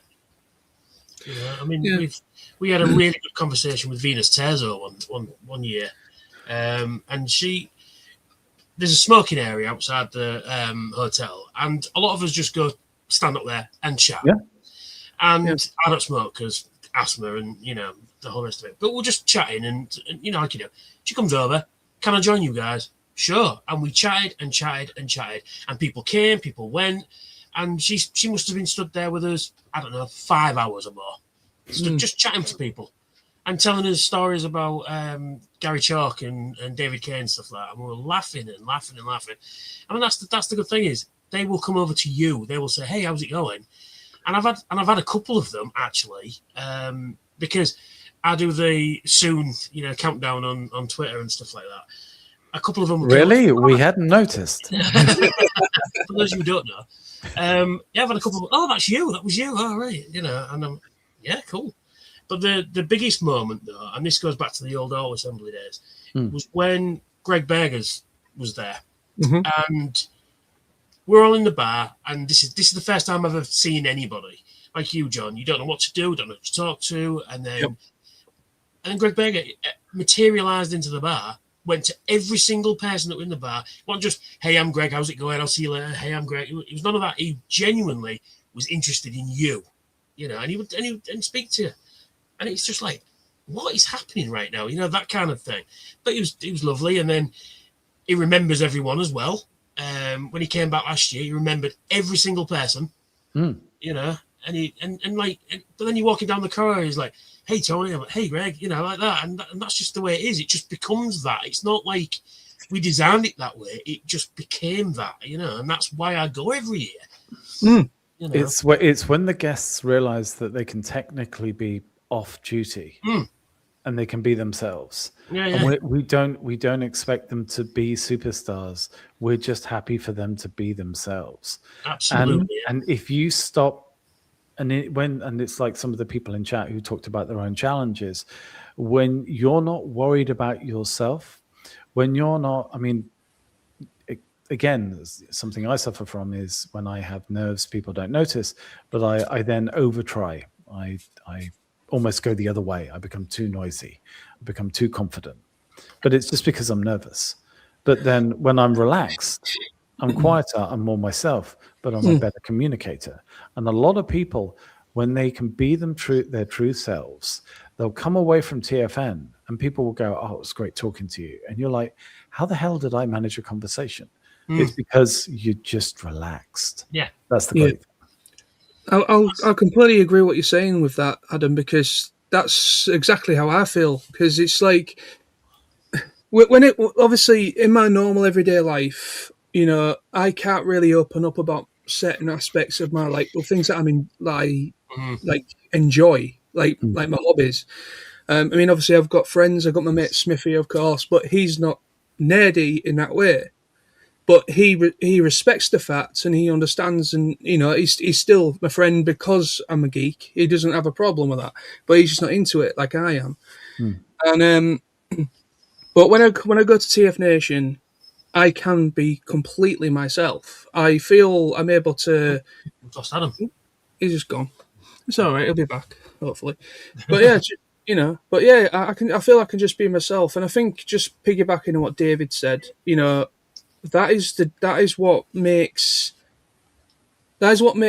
a transform. Well, TFNation, I think that's what makes it different from other events, because I've been to MCM Comic Cons in the past, things like that, and you lose the social aspect because it's all like you queue for hours, meet the guest, you go home, or you know what I mean. You move on. You only get like a couple minutes per person to say hello, and that's it. But with TFNation, with it being all self-contained within one hotel, I think that's why it's just such a better. I think I've had more of a better experience. Well, like I said earlier, I've been to like MCM Comic Cons and stuff like that, and then it is just the day thing. You go up, and there might be 2 or 3 guests that you want to see, and then I'll miss you too, Jehan. Love you, miss you. Hello, Jehan. Miss you too. And like I said, you see people, you might run into the odd person that you might know.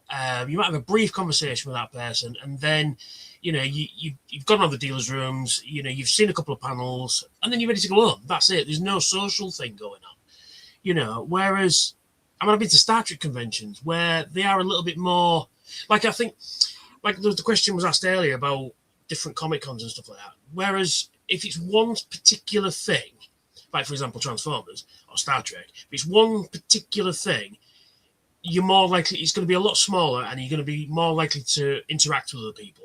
If it's just a broad spectrum of geeky stuff like Doctor Who actors and Red Dwarf actors and Power Rangers, wrestlers, whatever, you focus on the things you want to get signed, and like I say, you do that and then you go home. You know what I mean? It's very impersonal. And like what Adam was saying earlier, everything is monetized. Oh, he's back.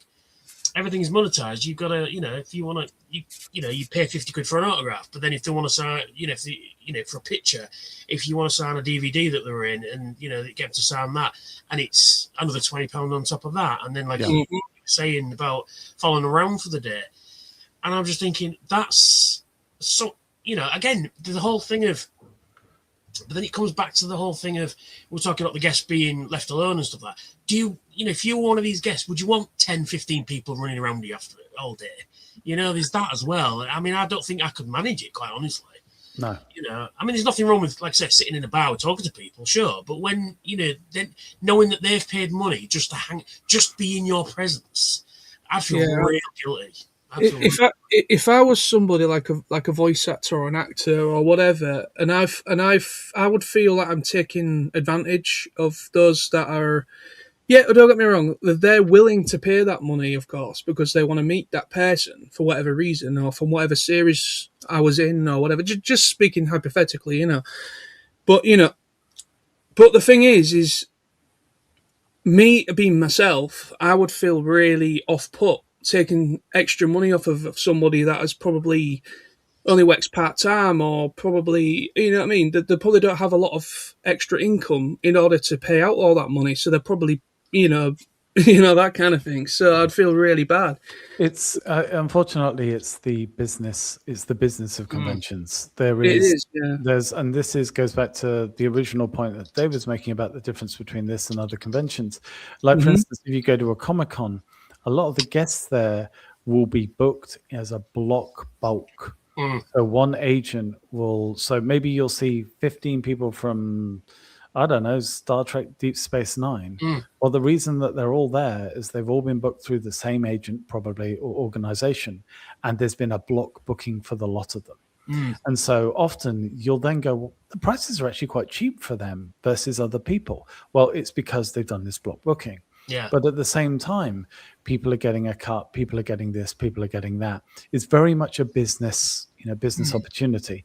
And unfortunately, again, this comes back to what would the value of that signature be on the open market. And this is something this started with artists back in the day. Artists used to give away their work for free. Then they found out that just a signed page was going for 20 quid online. So why don't they charge 20 quid online? Because otherwise they're just signing it and giving money away. And that's how it's developed over time. You see people like selling Alex Milne pieces for a fortune.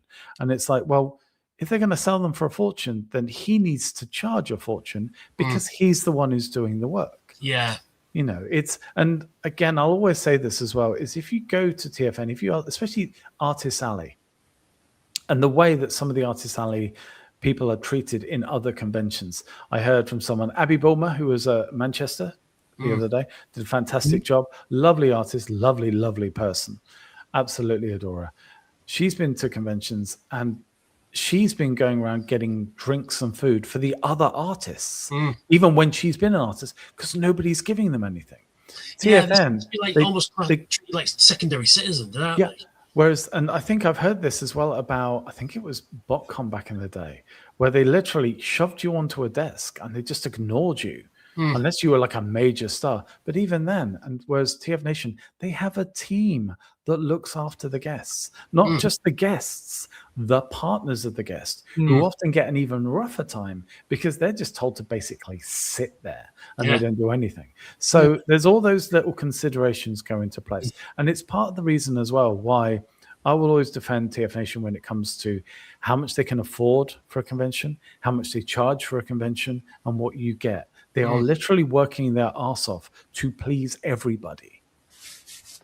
And at the end of the day, if you come away with something and you've not spent a king's ransom and you don't feel like you've been conned and everyone's had a good time, and most importantly as well, the artists who you've spoken to or dealt with or the guests that you've chatted to has loved the environment, loved speaking to you because you're in a good place and it's a nice environment to chat in, they come away feeling positive as well. There is so much goodwill for TFNation in the voice acting community. You have no idea.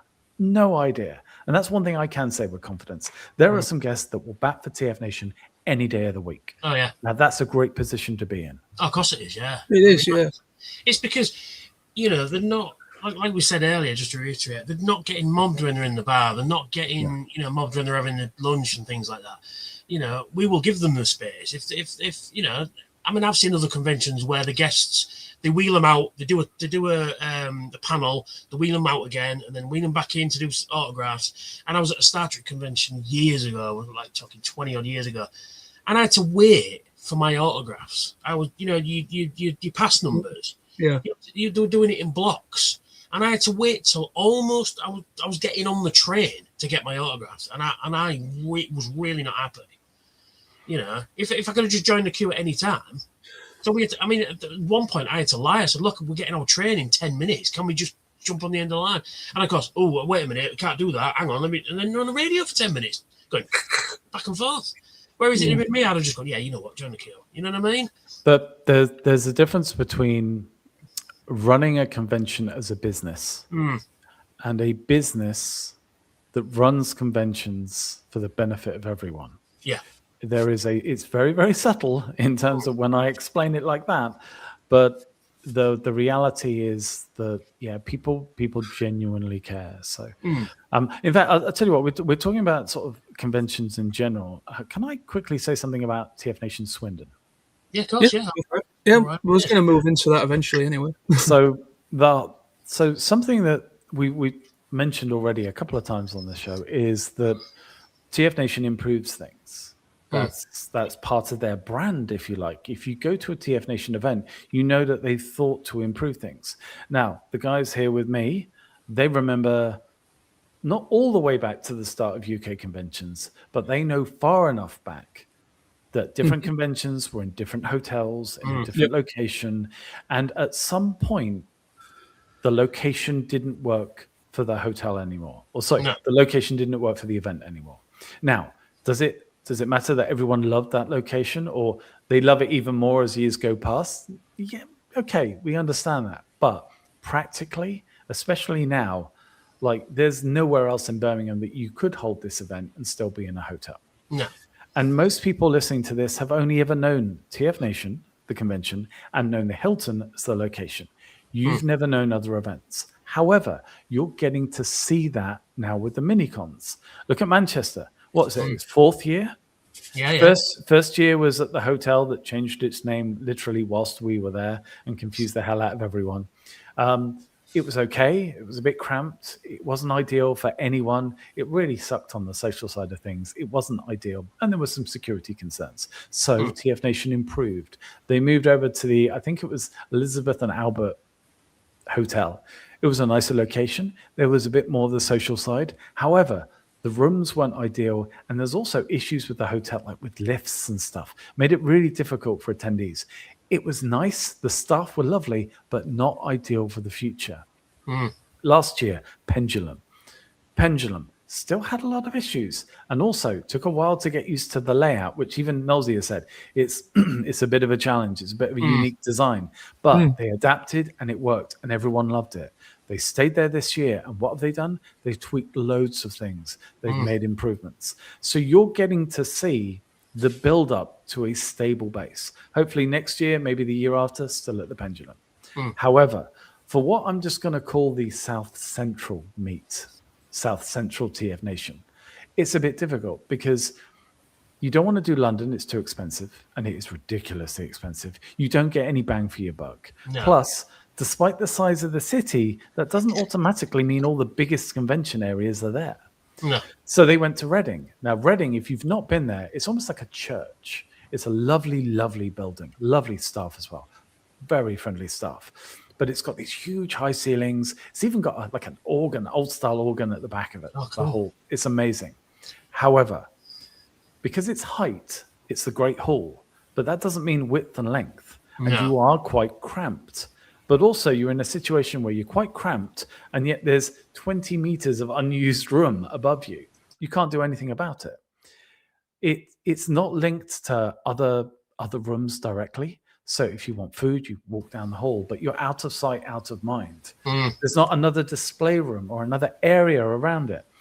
Long story short, TFNation can't make the best convention for fans and attendees going forward. So they have to move. Now, think about it. Manchester, they moved 25 minutes walk across town, and it's still in Manchester. Great. Birmingham, they literally went 30 minutes train travel down the road. It's still in Birmingham. Yeah. So for TFNation Reading, they've gone 15 minutes train travel down the road. But in this case, it's Swindon. It's not Reading. But think about it, folks, as basically the first upgrade to that more southern meet.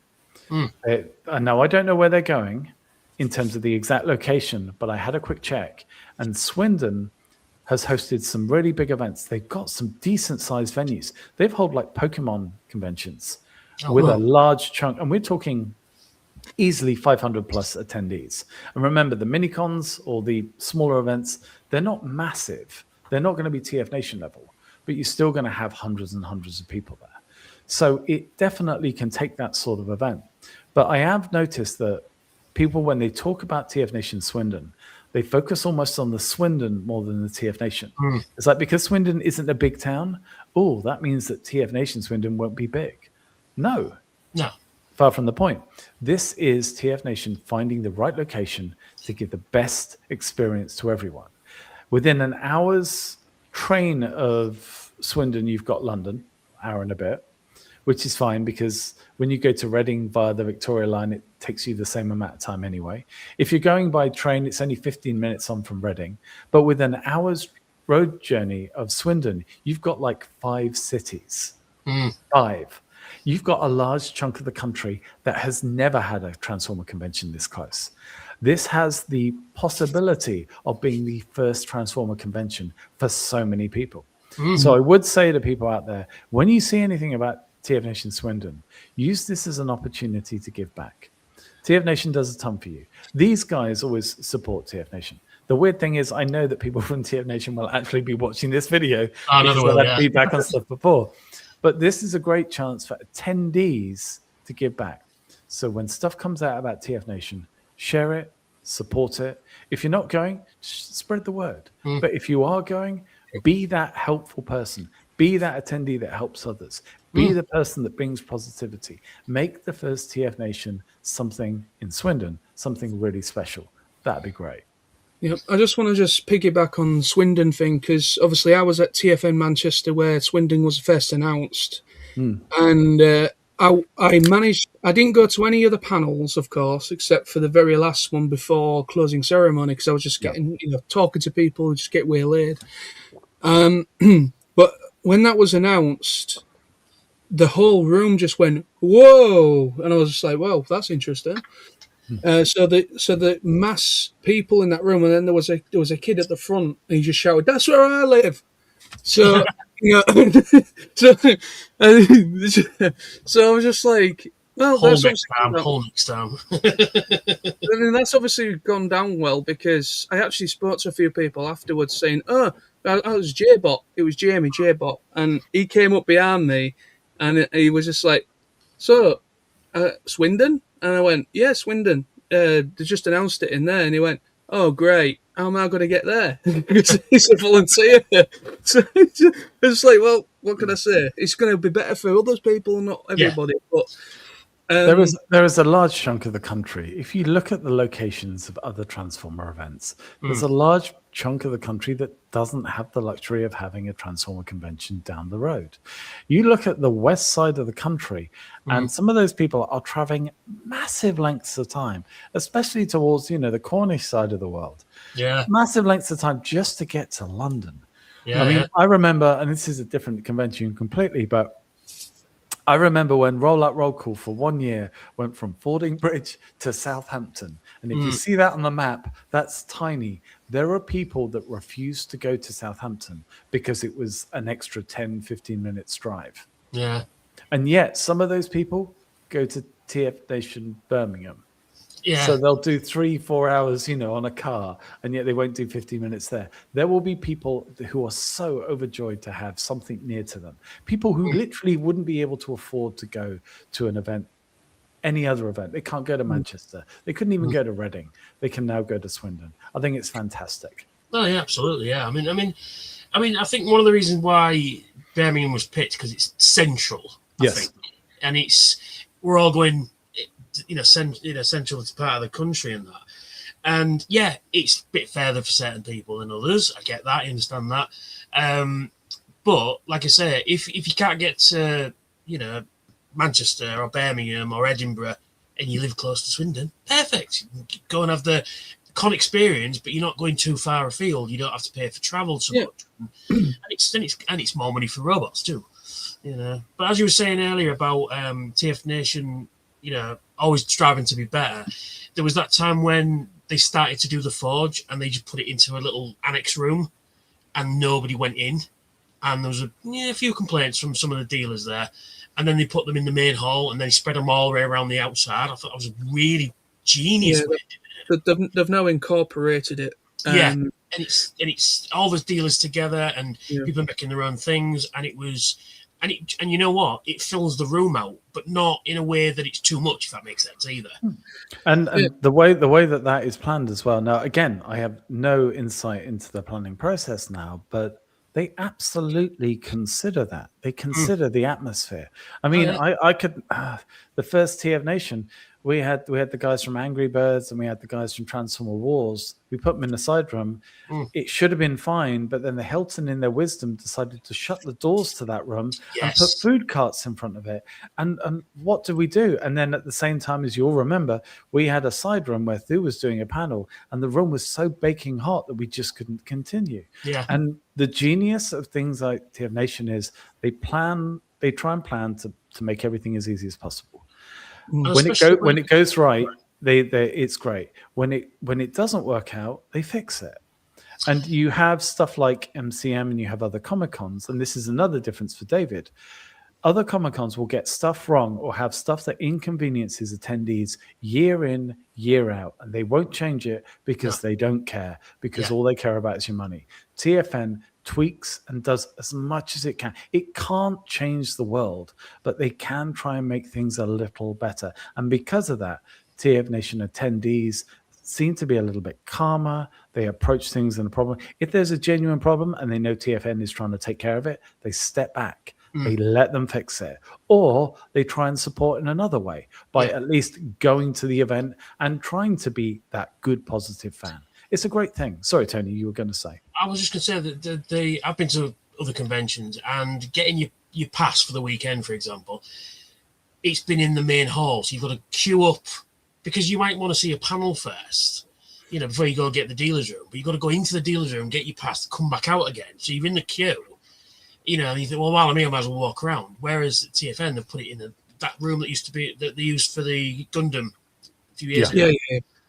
And it's great because it's out of the way, but it's close by to the main hall as well. So if you're just coming for the day, you can go in there, get your pass, and go into the main hall. It's really good. I mean, that's quite a chilled environment, even though you're queuing for your pass and stuff. But again, that's a chilled thing. And again, stood in the queue, speaking to people. Oh, this is my first time. Oh, cool. You should check this out. Go there. Check Toifu. Must buy from Toifu. And all that. So you're conversing before you started. You know what I mean? Yeah.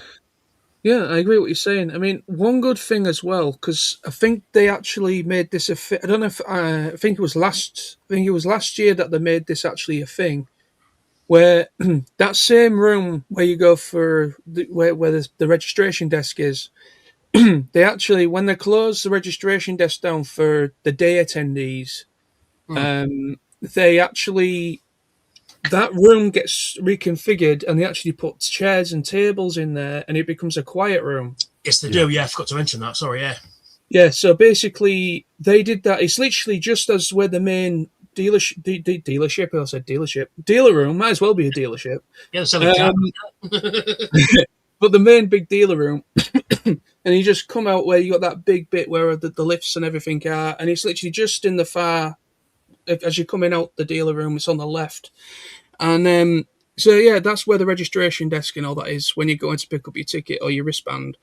But yeah, they actually reconfigure all that, and they actually make it, I don't know if it's going to happen this year, but it went down quite well, so I assume it will be back. And it's just a way for people that have overstimulated or had a bit, you just want to get away from the crazy, which it can get really crazy, especially on the Saturday. And so basically, the idea that they incorporated a quiet room is fantastic, because I went in there because they had a little display in there for some up and coming releases for 2026 toy wise. So they had a little display case in the corner, so you actually had something to go and see. But it was just a chilled out, really quiet, just like circular tables spread out with chairs, loads of space around each table, and people just playing with toys that they just bought. It was a brilliant idea. I thought, But every year there's some, like you say, they put displays on. Every year it's something different. One year it was Gundams. One year it was third-party stuff. One year it was customs people had made, and they were just put on display. And it's a good, like you said, go chill out for half an hour. But you don't want to go all the way to your hotel room. Go sit in there for 5 minutes, 10 minutes. Go and have a look at the stuff they've got. Also, maybe consider as well. Think about it. You've got the display cabinets. You've got the theme. You've got the bots themselves. You've got the assembling. You've got the directions. You've got the planning of the room. You've got the planning of the display units in the room so people can see it most effectively and not cause any bottlenecks. Think of the amount of detail and planning that needs to go into just something like that. That's a good example of how much stuff goes on. And speaking from experience, a year or two back, I went with Gruffy and a few other people to see a Warhammer, an official Warhammer festival in Manchester. Warhammer. No, it's not. It's not that, but it was a convention. It was an official convention in a room that was about 3 times the size of the Hilton Ballroom. Jeez. They had 3 small display cabinets, and that was it. Wow! And they were just grey models. Now, there was a lot of painted stuff. They have a lot of painted competitions, and they have displays for that. But in terms of new product or interesting products, that was all they had, 3 shelves. They didn't even have any look backs to stuff from the past or stuff that would interest people. People would like to see G1 stuff now, because let's face it, it's becoming increasingly rare to see in a pristine state. But Beast Wars, Beast Machines, all the lines that you've never seen before, G2. The reason that the guys do the displays is that people get to see stuff they never get to see. Original cards, printed artwork, stuff that they've never, prototypes. It serves such a purpose. And you'll find, and this goes back to David's comment, the fact is, you ask, what's the difference between a Transformer convention or TFNation and another event? Another event wouldn't put a display there because they'd be able to find a way to make more money by putting something else there. Yeah. TFNation puts it there because they don't care about charging people to see stuff. They want the fans to experience the history of the brand. It's fantastic. And the fact that so many, and of course it won't be Hasbro official, but you can see increasingly so many people at Blockies, like the Battersea store, that people who go, look, this is a great way to display stuff. We're not under pressure. It's not heavily monetized. We don't feel like somebody's making a buck off our expense. Yeah. They love coming to these events. So I think you're going to see more and more of that stuff coming up. Absolutely, yeah. I mean, if Blockies can do like a big display of, the next year's stuff that's coming out, you're going to get more people going, do you know what? I'm going to go buy some Blockies. Yeah. And my advice, if you're going to buy Blockies, be quick, because they sell out crazy at TFNation. Yeah, at TFN Manchester, they had a stall for Blockies there as well, and they actually had it in. They actually split it into two rooms at the Pendulum. So the first room, you had like primetime toys, and Blockies was just as you walk in on the right. And I walked in there, and I actually looked at one thing and thought, oh, I might get that. I literally turned around for 2 minutes, all of it gone. I was like, where the hell did that go? There was literally just a mountain of them on the table still, and in about a fraction of a second, they were gone. I was like, what the hell? Just literally. I can't believe how popular they've become, quite honestly. I mean... It was the big, like, Action Edition sets, the big ones. Oh, man, I just managed to get Soundwave last year. Like, literally, there was 2 left, and I just... Because every time I went in the dealer's room, I looked, queue. I thought, you know what, I'm going to wait, walk around a couple of times, come back, and there was just 2 Soundwaves left. So I went, right, I'm having one before I even go anywhere. Because, of course, he's my boy, isn't he? So, and I really enjoy building it. Because the fun builds, though, that's the thing. They're not necessarily difficult, although you can get difficult, more difficult ones as you go. But they're really fun. They can put them together real quick. Great for the kids to play with, because you not only is it, because sometimes these model kits can be just static. Because, I mean, some of the Gundam kits can be very expensive, can't they? Absolutely. And then these are the similar, you've got exactly the same kind of idea, but just Transformers, and they're great to play with. And they're not overly difficult to build either, because obviously I've dabbled in Gundam kits or Gunpla. Yeah. I've dabbled in it, and even though I won't say I'm brilliant at it, but I have got better at them, but they are a lot more in depth, and you need to kind of know a little bit, you need to be a little bit more advanced to understand how they work, because there's a lot of complex things. They've actually incorporated like an actual endoskeleton thing that everything clips onto. So you've got to build that as well. Yeah. Yeah, and then you get the big master. Then you get into the big master grades, and you get the ultimate grades, which are massive, big things. And even the professional model builders within that fan base, it can take them up to a month just to build one model. Because everything's incorporated, they've got to put that. Sometimes they might airbrush and put paint on it and stuff like that. It's really in-depth stuff. But with the Blockies, it's already pre-done. Snap and play. Bob's your uncle. It's easy.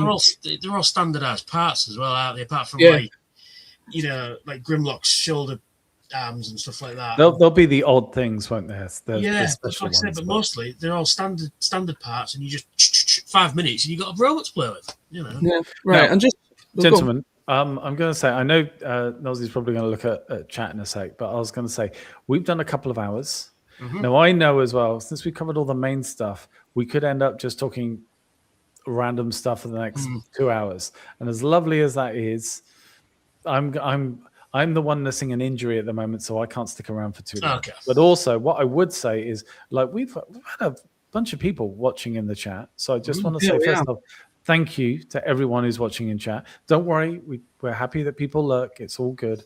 But if you want to ask anything, get your question in now, because I'm going to suggest that we probably wrap this up in, say, 10, 15 minutes. Okay. Yeah, So, we can do. chat, I was give it your best shot.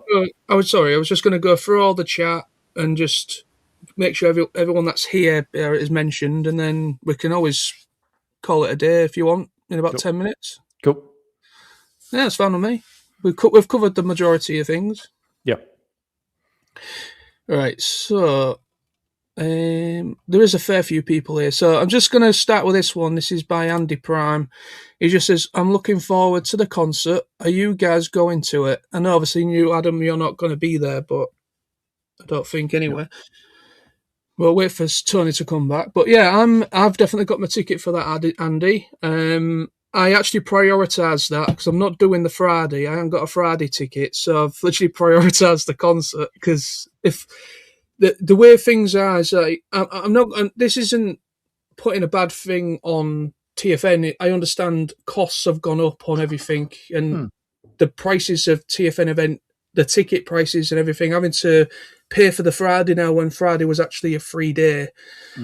It does add up pretty quickly. But the good thing is sorry, the cat's just knocked over my can. Bloody cats. But yeah, I mean, it can be expensive, TFN, when you kind of like go for the full thing. So if you include your Friday, you've got your Saturday, and you've got your club con, and then you've got the concert, and then you've got the Sunday, it all adds up. So I prioritised the concert. So we're just, I'm just talking. Andy just said, Tony, about the concert for Vince DiCola. I cannot wait for that. I am so, when they announced it, I was like, like somebody who's really excited. Couldn't think of an analogy there, but yeah, I was like, wait, what now? What? How? If you'd have told me that a year ago, I'd have gone, no chance, not in a million years will they get Vince DiCola, and yet there he is. So, if I can say something here is nice and quickly, but just people that I don't want this to turn into half an hour's talk about it, please, guys. But people who heard about the Stambush concert and got excited for the Stambush concert, and TFN hosted the Stambush concert, and TFN absolutely nailed that Stambush concert. So therefore, when people are hearing about Vince, they know that TFN are going to do their hardest to make it the best thing possible, and it's going to be a wonderful experience. So I think everyone is really excited. I think the challenge is just going to be, what can TFN do, and can they make it special? And I think they will do. So all good. Oh yeah. So just going to move on. Raymond says, in 2011. 2011. I also went to BotCon. Paul Harding was not a guest, but he bought a ticket and went as an attendee. I got introduced to him by Greg Berger and got to talking. So that's awesome. That when it happens. Yeah, I heard about that. Yeah. I thought, well, because apparently one where they were holding it that year wasn't too far from where Paul Harding lived, and he thought, you know what, just got to turn up. Heckle all the other guests when they're on stage. Yeah. From what I understand, that's what happened, yeah. Raymond says they got wind of that, and while we were talking, they brought him to the back for a moment and didn't allow him to return for the rest of the day. I don't know. That's a bit scrap. Boo. 2016 was the first TFN. My dad passed away August 8th, 2016. TFN was August 16th. Again, Paul Harding. He read of my dad's passing. All right, okay. No, that's all right. Let's move on. So we've got Jehan in the tracks. She's been watching along. I miss you, Jehan. It's been a long time. Love you, miss you. Right, Raymond says, yeah, it's not in my budget to travel to the UK multiple times, or I would have been there recording the panels. Yeah, that's another good thing about Raymond as well, our good friend Raymond, because obviously there has been times where I've missed panels for whatever reason. I could be chatting to people or I just forgot about timing or whatever. But no, that's one good thing about Raymond when he does the TFN, the main TFNs this year it'd be July, August, but the main Birmingham one, he literally records as much as possible, and he puts it up on his Daily Motion account, I believe. And yeah, that's fantastic because obviously I miss out on some stuff. So with him recording it, you can kind of like, well, yeah, it's different to watching it back than it is being there in person. But it gives you, oh shit, I missed that. Oh great, I can watch it and see what actually happened. Yeah. I will say as well, because I think it just got missed, but when Raymond was talking about his dad's passing, he said that Iding had actually found out about it and gave him a hug and sort of reached out to him. And I will say that I'm not going to say the individual, but there was a gentleman who turned up to an old auto assembly who had literally come from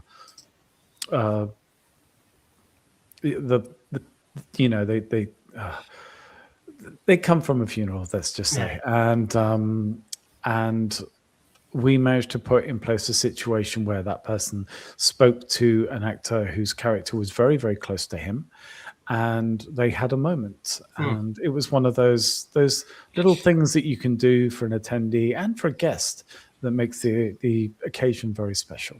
So, yeah, I mean, I will just obviously when my mum passed away, obviously, which was, I believe, 2017 or 2017. Yeah, it was either 2017 and 2018, the year of TFN. And literally, I was very in two minds of going for obvious reasons, because my mind wasn't really there. And I wasn't too sure to go, but then my family said, oh, well, go. You've already paid for a ticket. You might as well just keep going, go anyway. So I went, and obviously I tried to brush it off as much as possible, kind of keeping it back in my mind, but I still had a good time trying, talk to people. And then they did the Smizno, he did this panel thing, like a game show thing, and he invited me onto the stage. And so, yeah, basically I ended up on stage with, what was his name? I've forgotten his name. Few?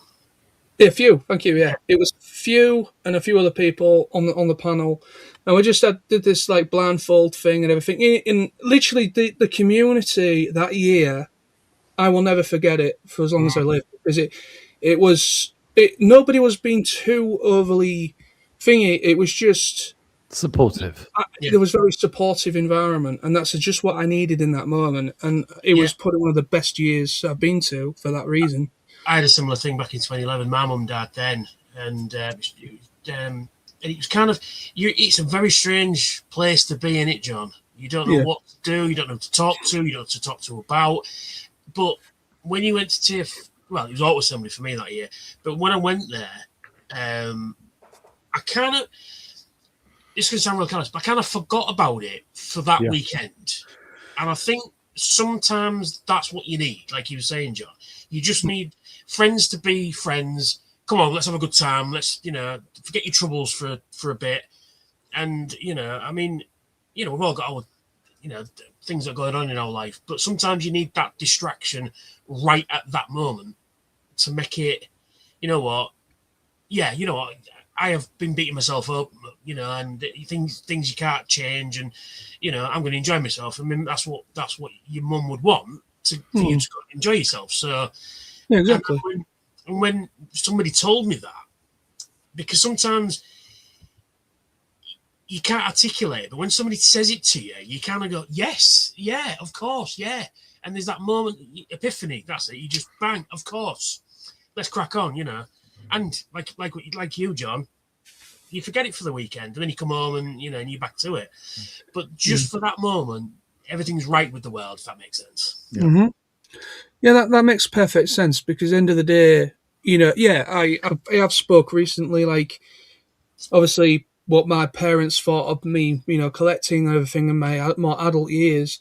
But obviously my mum was much more. She understood that it made me happy. She understood that. My dad has never really got his head around it, but my mum, she understood it. She actually watched some of my videos. I remember one time I woke up to my intro playing in the background, and I was like, oh. And then and I could hear my voice, and I was like, am I dead? Am I like, is my life been playing before my eyes or somehow? And then I go downstairs and my video's on and my mum's watching it and she's like, "Did you make this?" And I went, "Well, obviously, yeah. This is one of my videos." She said, "This is actually really good. I didn't know your videos were like this, like the editing and everything." And I was like, "Wow, that's But yeah, but she understood that, and I'd kind of like going forward since my mum passing, she would want me to be happy and in the things that I enjoy, and also she wants me to eventually meet someone and all that kind of stuff. So I just kind of look forward and put a lot of emphasis in the stuff that I enjoy because I know my mum would want me to. So right, guys, we're basically out of time. Yes, we are. We're at 15 now. If I may, I know that there's some other bits in the chat. A lot of it though was chatting between people, like backwards and forwards in the chat. Yeah.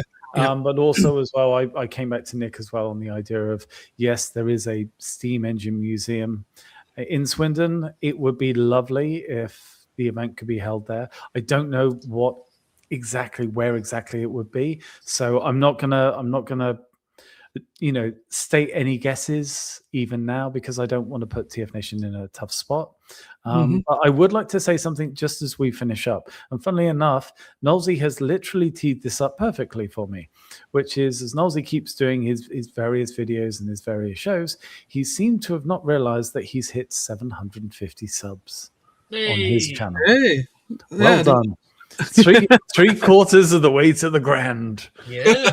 Thank Congratulations. you very much. Yeah, I didn't even clock that, to be honest. I mean, I will just say very quickly is that I was going to mention this earlier, but obviously with everything we were talking about. But I just want to say real quickly before we close, I just want to say a big thank you and acknowledge the support for the post TFN Manchester videos, like my vlog I did and my post Thoughts and Bolts video. They've both done brilliantly well, in my opinion. And also I've had some nice feedback and support since in the comments and everything. So I'm really happy. I remember Billy, I messaged Billy just on the off chance, just said to him quickly, I said, "Oh, I know you're busy, but I just thought to let you know this is, Don't message him. You're better than that, mate. You're better than that." But what was really funny as well is that he messaged back to me and he went, "I'm already 10 minutes in," and he was watching it on the way home on the train. Yeah, it's amazing. Just what John says. It's amazing how many people actually see your videos, and because I mean, a lot of the time is you do it, put it out, and then you kind of forget about it to a certain extent. But then I have been told off by a certain Mrs. Wallace on a number of occasions of things I've said in the video. Not in a bad way, but if you've seen my videos, you'll understand what it is. There was one time, it was last TFN, she pulled me to a side and she said, "I need to have, do you know where Tony is?" And I went, "I've absolutely no idea. He goes missing for long periods of time."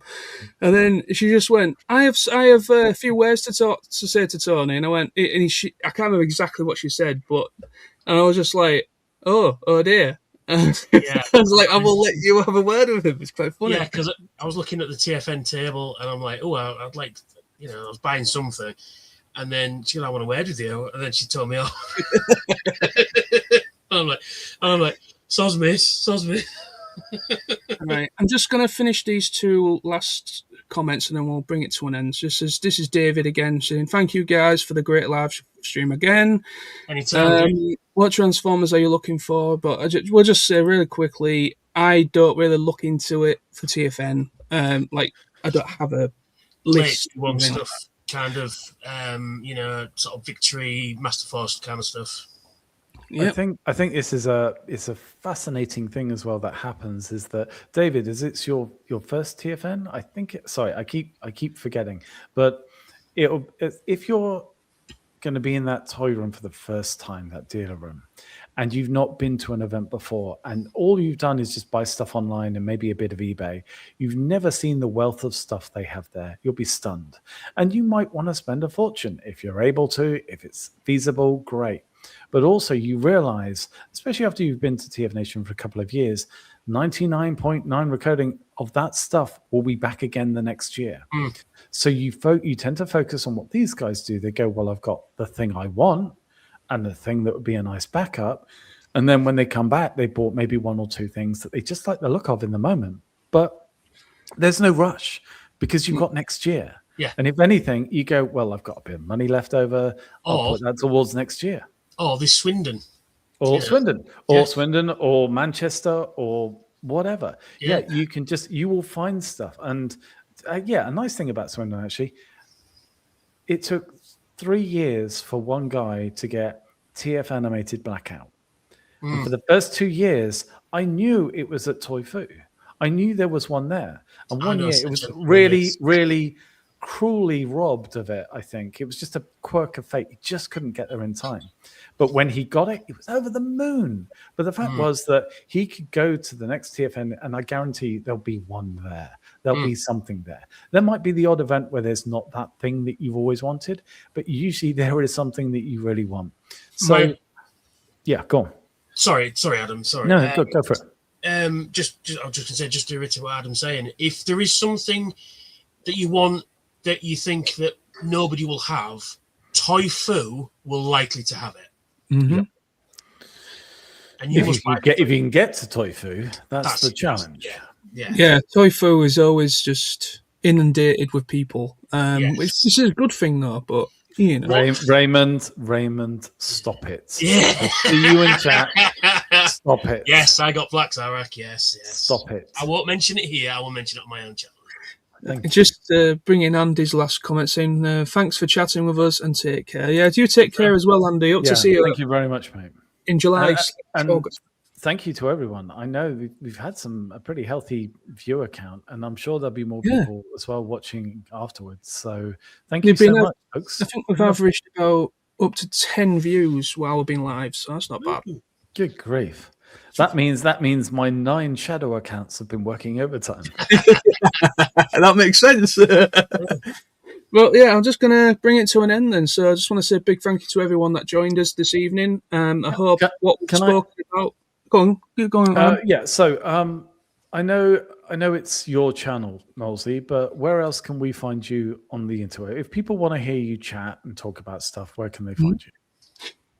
Well, obviously YouTube, of course, TF Knowlesy, and then I am on TikTok under TF Knowlesy as well, and I am on Blue Sky under TF Knowlesy, and Instagram under TF Knowlesy. So basically, just look up TF Knowlesy and you'll find me on any of them. I'm not on X anymore. I am on Threads as well under TF Knowlesy.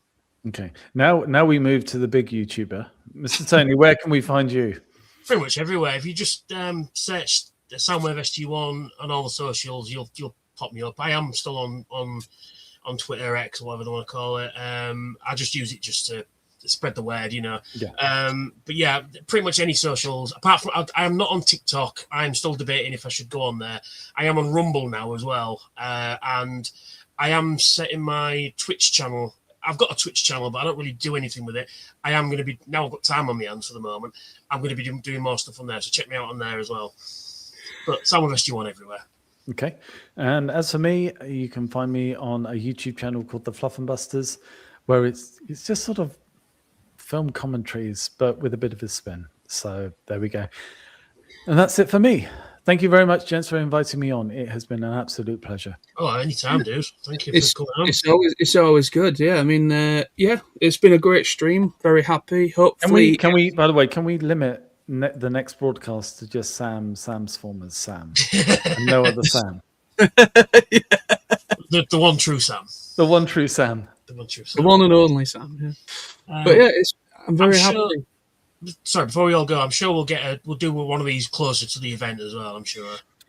Yeah, we'll do that, and also as well, I very much look forward to both of your videos on the surviving conventions, the social side, the money side, the pacing side. That's still to come, ladies and gents. So please follow these guides for that information. I should be doing that round about June-ish, probably. I would think we will share and promote. Thank you very much. Well, thank you very much. Take care, everybody. Have a great weekend. And thank you to Adam and to Tony for taking the time to join me this evening. Anytime. I hope the information we spoke about with the hotels helps some people that are still struggling to get that room. But if anything happens in the meantime, we might, if we have to come back again and do another one, we can always do that at some point. That's if Adam wants to. But at this point, there's no hair left on his body. I don't know. That's what I'm making pics again, John. And on that unsanitary note, we will leave. Goodbye. See you soon.